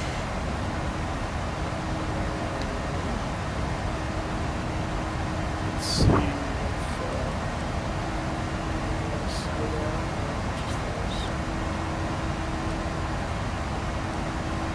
So you know how John Travolta has private 707? Yeah, the Qantas ambassador thing. Yeah, he donated it to a museum in like Melbourne or something. They're gonna keep it flying, and they're gonna like keep it flying, put it in air shows, and like you can actually buy a flight on it, like a scenic flight. Huh, that's cool. I wonder how much that would cost. Yes, who cares? App geeks will pay anything to fly in a freaking 707. Well, some app geeks will. 707's a I mean, chug look at Sam Chui. You know Sam Chui? No. Yeah, he's that filthy rich guy that flies first class on literally every airline and documents the entire experience. Okay, I'll be honest, he really annoys me for some reason. Like, I saw how, like, he flew the residents on Etihad, like, that $10,000, no, correction, $30,000 one-way, like, suite with, like, your own personal butler at the airport and stuff. He flew that for a 2-hour flight there and back just to document the experience. That's $60,000 just for 4 hours. Good night. Yeah, I don't have that kind of money to burn, so... Not until you get a big donation. Yeah, Well, really big donation. He probably gets sponsored by the airlines for doing that sort of thing. Well, I'm sure he's getting, either he has got a lot of money to begin with, or he's getting sponsored by some serious people to do it, and getting comps to do something. Yeah, because if they're getting any kind of good publicity out of that, then... Did you see his video of, like, what is it, the Rosea or Russian airline or whatever? It's such a put-on interview. No, I haven't actually seen any of his videos, so I don't know. And like the thing that baffles me is like if you look at his Etihad residence video, like when you get to the airport in the residence, you go to like this private like spa area with your own personal suite with your own personal butler. He serves you champagne and like the finest wine. There's a cigar room and everything. And like if you look, like he's filming it, and there's a TV there, and it's showing like super poor kids in Africa and like in like Arab and like war stuff on the TV. Meanwhile, he's relaxing in luxury with his own personal butler. It's ironic.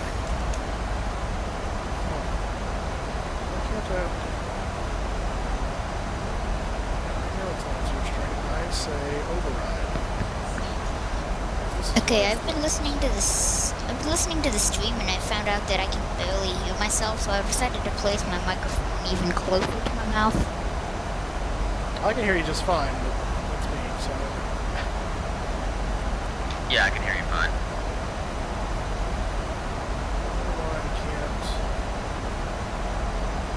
What are we trying to do there? So here's why this thing, I just discovered why this thing's freaking out. It's doing this back and forth between how high and low I should be, because we've got this 10,000 foot restraint and then a 9,000 and then back to 10. And so top of the sentence trying to figure out what the heck's going on there. So I'm trying to just override this and make this either turn these into 9,000 so we just stay at 9,000, or make this 10, but it's not letting me. Let me try making that 10, see if it does that.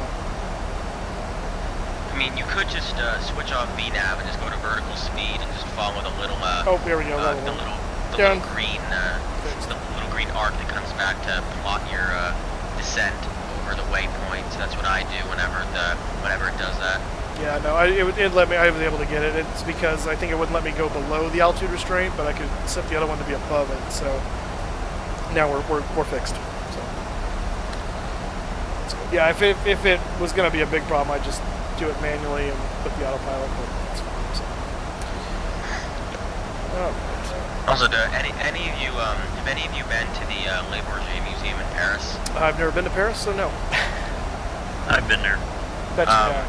Yeah, my grandma took me there last summer. I went to see, because at the Le Bourget Museum they have the prototype Concorde there, and Air France Concorde FBTSD, or Sierra Delta, and FBTSD is unique in that it's probably the most complete and most close to flight-worthy Concorde there is. They power her up on ground power once a week, and they move her control surfaces, drop the nose, do instrument tests, power up the INFs units, listen to the radios, test the landing lights. It's pretty much like ready to go. Interesting. Meanwhile, all other Concordes that do nose drops and power-ups and stuff, like they use an external hydraulic pump. Sierra Delta still has the Chevron M2V hydraulic fluid in there. Interesting. Yeah, the other guys are all pretty much mothballed, so... Yeah, when British Airways retired theirs, they made sure that no one would be able to fly them again. They drained the hydraulics and filled them up with concrete, Oh. and they destroyed the GPU power plug, so they could never be powered up again. It's a weird, like, why would you go to all that trouble just to make sure someone couldn't fly in the air? I mean, are you afraid someone's gonna steal it? Like, What a waste. What'd you say, Tim? I didn't say a word, but I'm assuming it's liability. Oh, I got you. Yeah, it could be. Yeah, and the Heritage Concord project, they actually restored ground-powered GBOAC at Manchester in 2011, repaired the GPU plug, and they restored ground power, and they were actually planning on lowering the nose.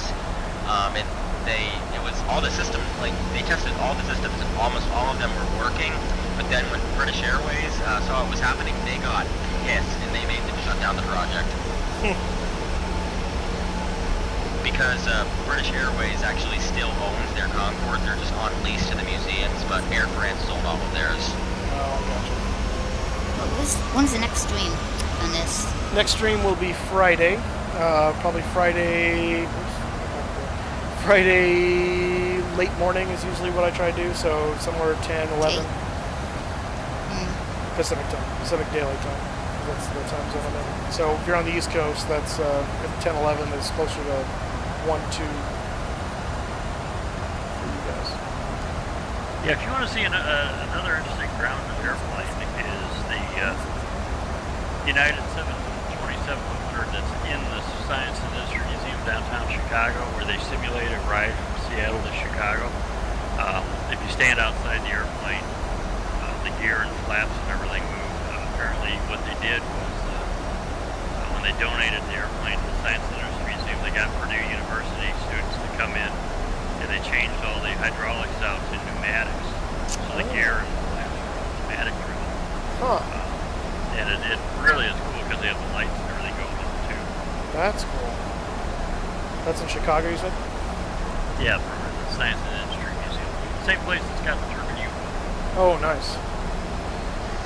In the Museum of Flight in Seattle, it was a huge news when they restored when they got the first 727. They flew that last flight, but now they're restoring another 727 because it's being donated to the museum in Kansas City. Oh, that's cool. Ronnie, for update for you, sorry, how far are we from Denver? We are very, very close. We are scheduled to land in at 3:10, and it's 2:46 here, so we're about 25 minutes or so, 25 minutes. As far as distance itself, we are 66. No, sorry, that's it. Oh no, that's it. Yeah, distance 65 nautical miles. Sorry, I saw altitude up here and got confused. So that's I think that's as the crow flies for the most part. So we're coming around, but we're close. We'll be landing shortly. In fact, turn the seatbelt sign on here before we go below 10,000.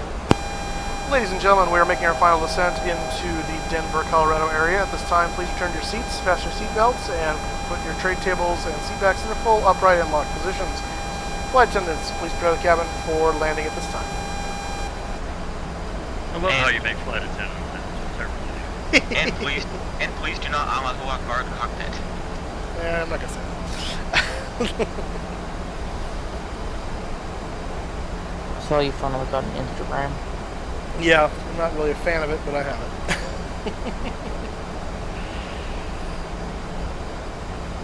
Because it won't let me post anything without a picture, which that makes sense for Instagram, I guess, but then I have to put pictures of everything on my phone, so it's kind of hard. But whatever, give the people what they want. Did you set up your radios for the approach? Yes. Yeah, so we're landing at heading 000. Sorry, who? 000. Where do you see 000? On your course selection. Course is right there, 173. Oh, Kobe, I don't ever set up his, but I'll do that. There you go. And we switch this off of standard to our, what was our thing? It was a 3018.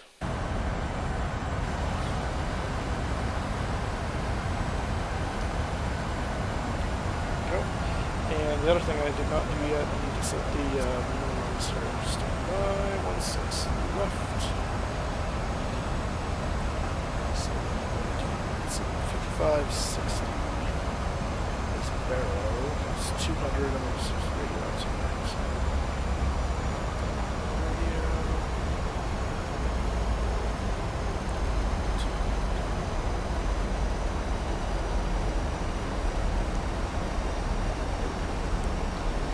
Oh.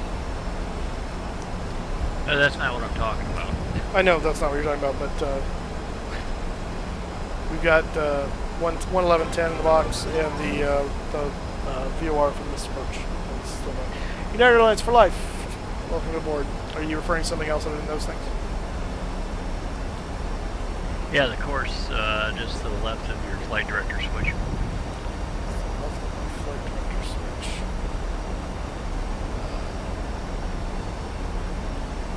There's a blank spot next to the left of the flight director switch. You talking about the auto throttle switch? Well, that too, the left, the auto throttle or. Yeah, so I've got 173 set up in the, which I believe is the. Why am I seeing 000? I don't know. You're seeing 000? It's 173. Yeah. Yeah. What are you looking at? Yeah, I see 173. Well, that's weird. That is weird. Are you? Did your sim freeze or something? But make sure the video, so because you're still hearing me, obviously, but make sure the sim is still like you're still seeing the video live. Oh, I see. Every time I hit my push to talk, it freezes the pauses. There we go. Ah! That's why. Awesome guy. Thank you for subscribing. Welcome aboard. That's funny. Roger, Roger. What's our vector, Victor?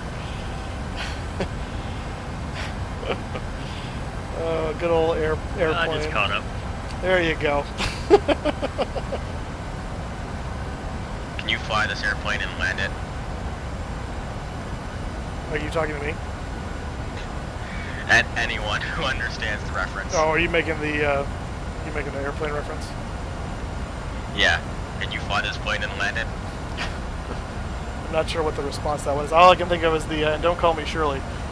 Yeah, that is the Shirley. Is that the one? Okay. Okay. You fly this plane and land it? Shirley, you can't be serious. I am serious. And Don't ever call me Shirley. Yeah. Oh, I talk jive. I speak jive. Speed brake arm. Not yet. Excuse me, mistress. I speak jive. Yeah, there it is. I speak jive. Just hang loose, blood brother. Sugar about to get jumpy real soon on the mad side. Slats out here. So we get ready to come on in. What's your approach speed, Moose? The for VREF? Yeah. It's going to be, get that out of here. Let's see, it was 149. Got flaps 30.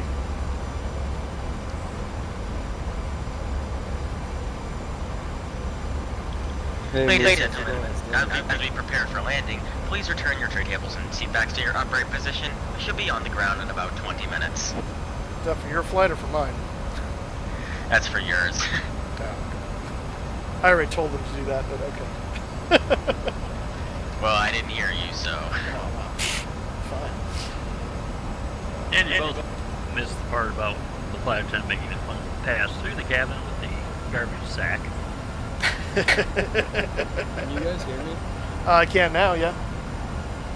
How's it going, Moose? How are you? Who is this? Who are we talking to? Daniel, I was trying to get in the chat. Oh, wonderful. Glad you made it. Welcome. You can count on me being in the stream on Friday for transatlantic. Friday's not going to be transatlantic. Friday's back to JFK. Saturday's transatlantic. Well, you can count on me being there for both then. Well, alrighty then. With more crappy airplane references. Wonderful. I'll probably be in a coma on Friday. Yeah, you probably will be.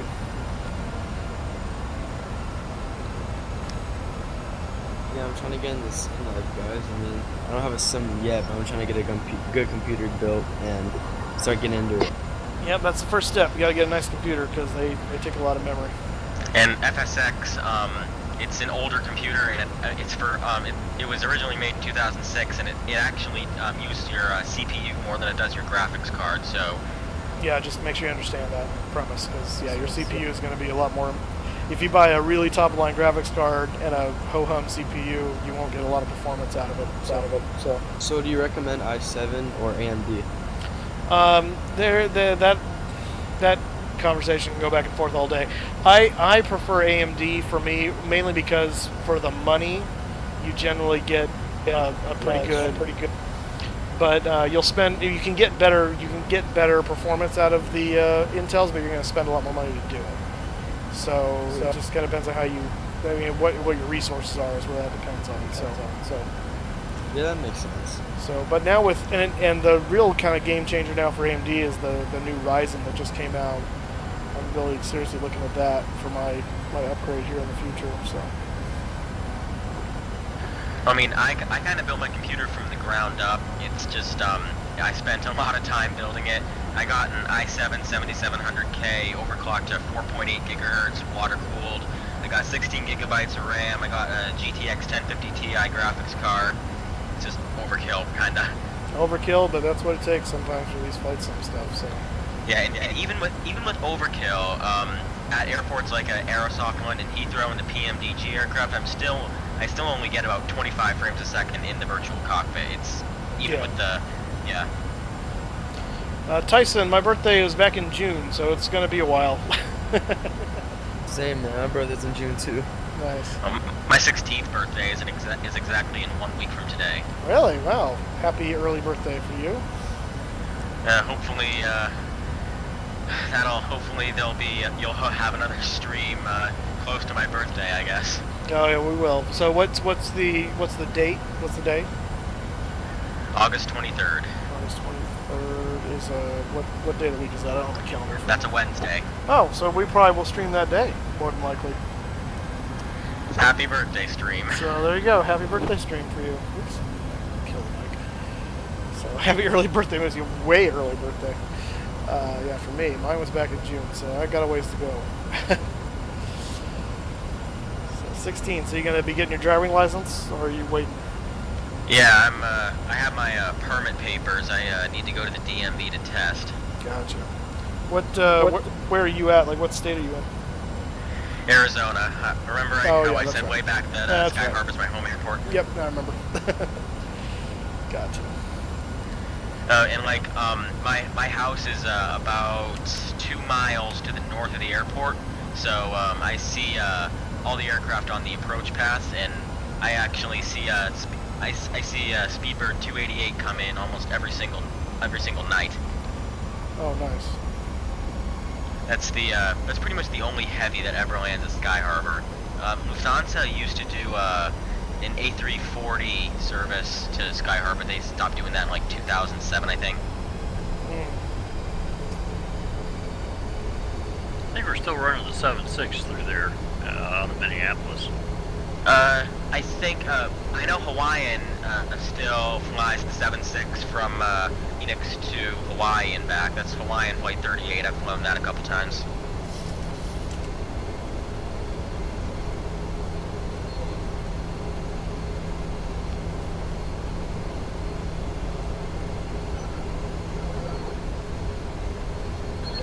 Awkward silence.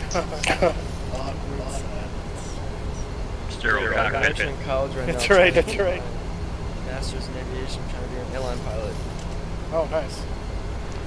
I'm actually training for my private pilot license right now, actually, out of Scottsdale Airport. That's cool. I mean, I don't have 40 hours yet. I have 29 hours. I fly a Cirrus SR-20. Okay. Have you flown Moose? I have.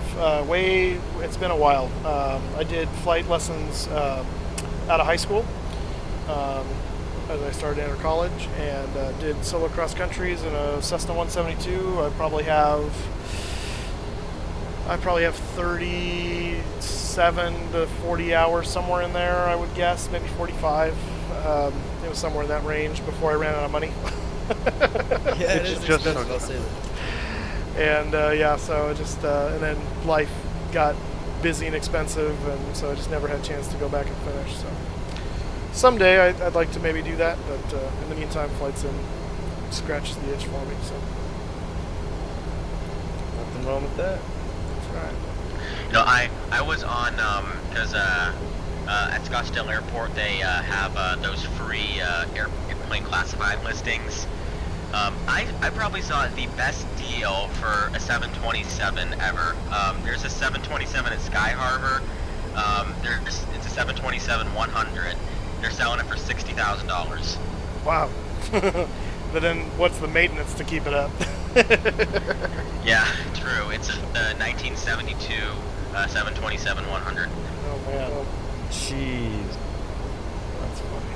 That'd be cool to have. Yeah. I mean, if you had Oh the yeah, money to it keep would it be up. awesome to have. And even if you had a 727 type rating, you need to hire 2 other people, a co-pilot and the flight engineer. Yeah. That's ancient, bro. Ancient but good. Nothing's like just having the JT-8D no hush kit just howling over Sky Harbor. Joseph, thank you for subscribing. Welcome aboard. How far off the profile are we on the arrival? A bit. About 4,000 feet. I made the mistake of chatting and not bringing the altitude back down, so we stopped. Yeah, so there's that still cockpit for you. So we're going to correct by doing this. Dive. Yeah, right, yeah. Rig for deep submergence. I'm not watching the video right now. I can't because like I'm on my phone doing this. Are you on your approach? Just let me know. I'm gonna go watch it when you're. Yeah, we are. We're on. I just turned away from the runway because we were too high, and so I'm just banking it around to lose altitude. But yeah, we're about 15 miles from the runway. Perfect. Well, I'm gonna go ahead and watch it. I'm not gonna be able to talk for like a couple of minutes, but it's no big deal. That's fine. Hey, Moose, you mind if I do the GPWS callouts? Be my guest. Ah, crap, my sim just crashed. That sucks. That's the worst. The worst is though when that happens at the end of like a long haul. Oh, you would not believe. I was flying British Airways Flight 187 from New York to London Heathrow. I was 7 hours into my flight. I was on the Occam 2 Foxtrot arrival into London Heathrow for the ILS 27 left. And I was on final approach. I just put my gear down. I was connected to VATSIM. London Heathrow was fully staffed. I got an out of memory. Oh my gosh. I literally banged my head on my desk 5 times. My sister's like, "What are you doing?" And then I'm like, "You don't understand the pains of VATSIM." Yeah, that's brutal. I had a similar one. It was a JFK to Heathrow, and I was on approach in Heathrow, and the TCAS started going nuts with all the traffic in the area, and the TCAS caused some kind of error and crashed the sim. And it's like, you've got to be kidding me.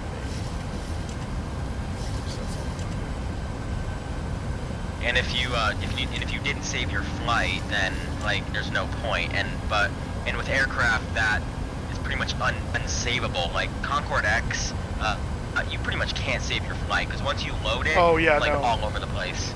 Yeah, and PMDG is almost pretty similar too. You really are at the mercy of the computer. So if you got to take a break, pause it. Exactly.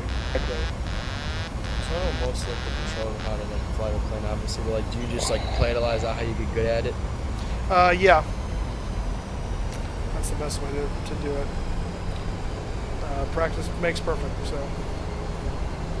Okay, once the radio altimeter comes in, I'll start doing the GPWS callouts.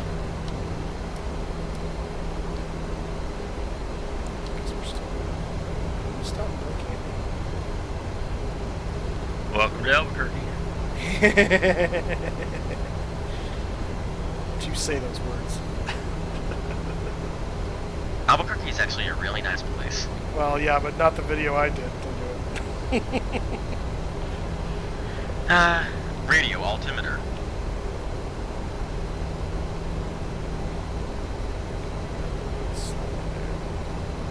Do you know if there's any way if I can mute like YouTube so I can watch a while so it doesn't like echo for me? I do not know. Yeah, on YouTube and lower left-hand side, there should be a speaker Oh, symbol. yeah. Yeah, there you go. Just do that.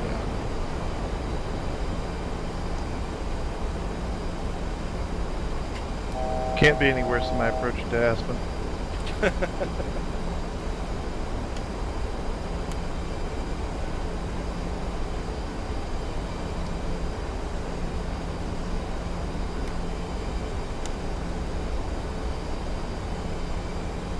And runway in sight. That's right. And moves, you are cleared to land. Cleared to crash and burn, actually. United Airlines 311 cleared to land, not cleared to crash and burn. You're cleared to land any runway. You want to make it specific and make it a runway? 16 left is where we're going, so. I've actually met both those guys. What was that? I met both those guys who said that. Oh, really? Yeah, the United Airlines crash in Sioux City. Yep. Hal Haynes and Benny Fitch. Gotcha. That's quite an impressive... 1,000. So when you first started doing sims, did you just like look at tutorials and stuff on how to do it, or you just like kind of just like guessed it? So when I first started doing sims, I didn't have any controls. I had like keyboard only, and and YouTube wasn't a big thing back then when I first started doing sims. So it was really just play with it and learn it. I did a lot of ILS Autoland stuff to try and get the feel for how that would work, and because that's really the most technical part of the flight is the landing. So 400. 300. Are we below glide slope? No, we're on glide slope. 200. Minimums. Unstable.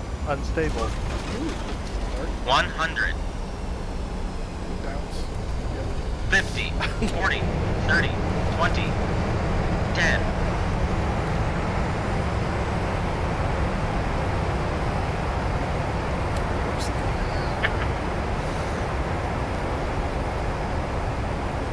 Yeah, my GPWS calls are probably a little late, just due to stream lag, probably. Yeah, they were.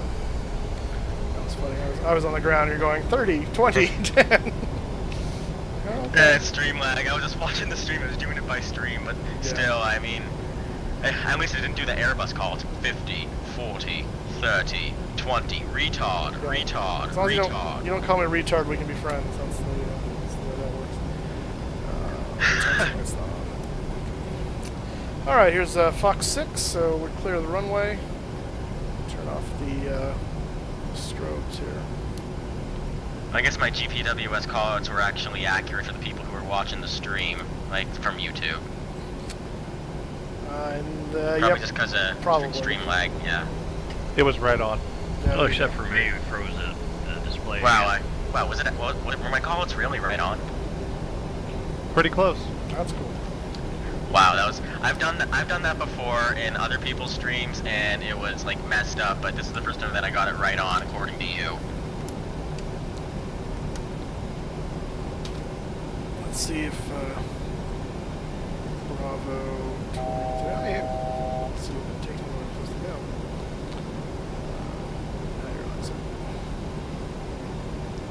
Hey, stop it. Press the frame rates right now. I'm getting into it pretty easily. It's a lot laggier than this.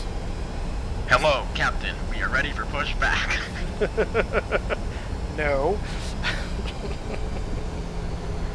You know, GSX, in its own right, I mean, I have to give credit where credit is due. Like, it's a really great add-on, but like, they did everything to a T except for the voice. They just used text-to-speech. Yeah, for the most part, yeah. But yeah, no, as far as the add-on stuff goes, I mean, if you can see past that, it's a really cool program.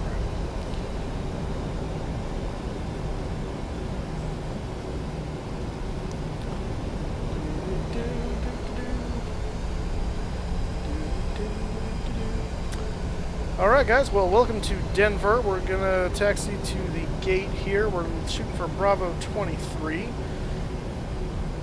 And looking for, let me bring up my map again. I think it was Whiskey Bravo, if I recall correctly. There's a million seats.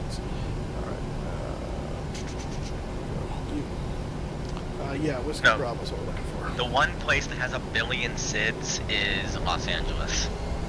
Well, they have a billion SIDS too, but Denver's got a pretty stinking amount of them. If you look at the thing here, Like, scrolling for days. LAX has ILS Zulu, RNAV Yankee, like it has literally everything. Oh, I know. It's quite nuts. Except for back course approaches, which they don't do. Well, you don't need to do back course because all the runways have ILS. Well, yeah. I was actually on VATSIM the other day, and I was flying into Oakland, and I was in Oakland Center. I was hearing they assigned a back course approach to a Canadian Air Canada flight landing at Oakland. Huh.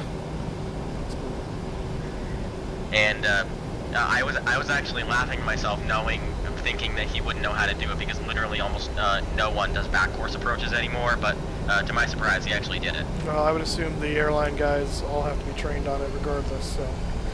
Well, yeah, that's part of. I mean, even with when you get your IFR license, you still have to be trained with back course approaches. Yeah. I mean, we have back course here in Fresno because we only have the ILS on 29 right. So when they switch the runways and land 11 left, that's all back course. Here at Scottsdale, they used to have a back course approach, but now we just have an RNAV Delta approach. Gotcha. Yeah, Yeah. I forgot how massive Denver actually is. God, it's massive, isn't it? Yeah, it's huge. But when I flew with my instructor up to Prescott, we did an IFR flight up there. We actually got assigned the back course into Prescott, so that was good practice for me. Oh, there you go.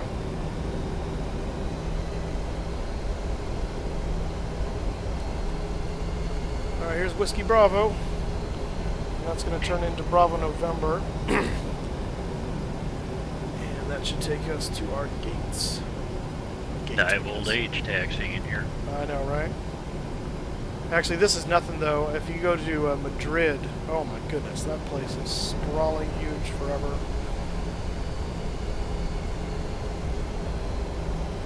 Madrid makes Denver look tame. Alright, so, looks like GSX does not, or Flight Sim does not make Bravo 23 where Bravo 23 is supposed to be, based on what I can tell here. Oh, no, wait, maybe it is. There they are. Oh, it actually got it right. That's impressive. Sweet. Yeah, it's kind of failing when they did GSX, is they should have like either a feather or a flag or something on the ramp where you can actually tell where the gate is real quick instead of waiting for that stupid follow me. Yeah, exactly. There would have to be a better way to do that. How to fly a plane. Pull stick up, plane goes up. Push stick down, plane goes down. The buttons, they're just there to impress the chicks. Everyone loves chicks and buttons. What is that from?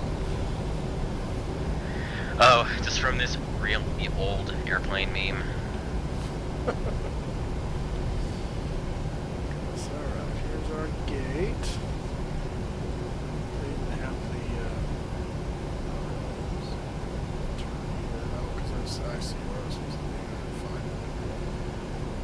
Oops. Let's not blind our friend over here.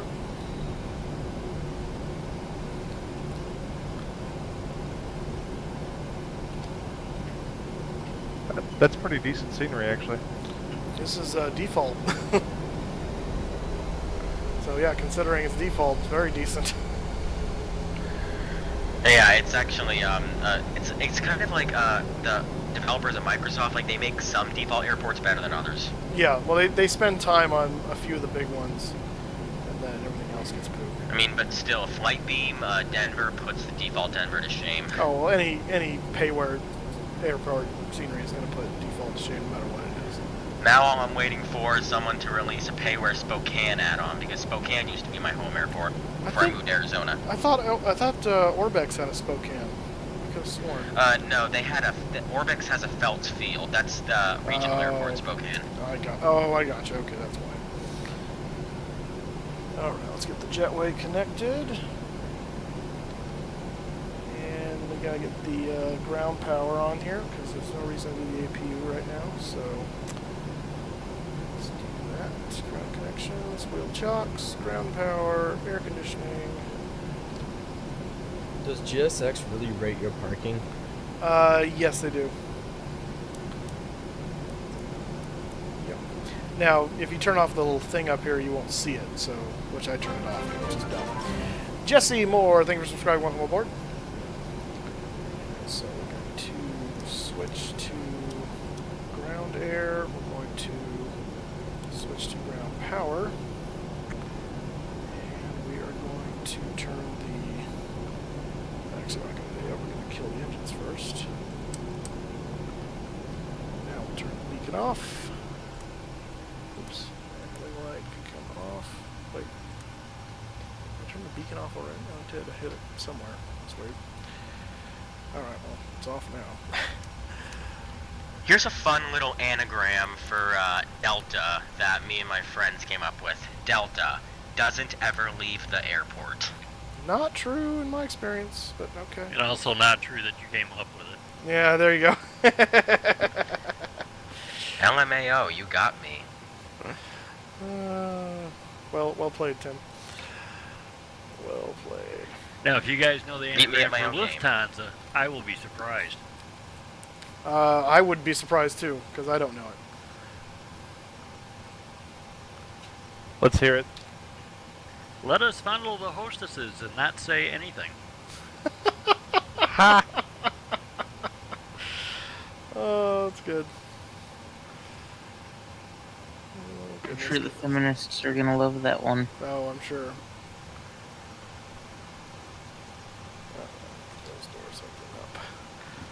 All right, guys. Well, that is we made it. We're here in Denver. They're going to start unloading us and getting that going. So, thanks for coming along. I know it's a bit late because it was a longer flight and it was an evening one because I had to work today, which I normally do Wednesdays. So, but hey, we're here in Denver. So, not tomorrow. Friday will be Denver to JFK. Hopefully in the 757. Probably again United, considering this is a major United hub. And then from JFK to Heathrow on Saturday for the across the pond. So, which I will be furiously flight planning for tomorrow, so I don't embarrass myself with Tim here, which I probably will do anyway. But you know. Fly the friendly, non-violent, non-forcible removed from airplane skies. There you go. Exactly. We don't violently remove you on my flight, so that's good. So, unless you say naughty United, things. where you have Flight Club class. Flight Club, yes, exactly. And Mod Plus class. So, all right. Well, thanks guys for joining me today. I hope you guys had fun. It was a fun chatting with a number of you guys in TeamSpeak. Tim, good to finally have you on TeamSpeak. That was awesome. And we will be seeing you guys all on Friday. Again, more than likely, probably somewhere in the late morning would be the likely flight time for that. So. We'll see you then. I will post updates on Facebook, Twitter, and Instagram, so you guys will know when the stream is happening. And of course, you can always get those alerts by being a subscriber to my channel on YouTube here. So, wonderful guys. I will see you later, and see you Friday. Tim, have a safe flight back from Dublin. And gentlemen, I appreciate the company tonight. I earned my shirt, and I'm ready to go tomorrow.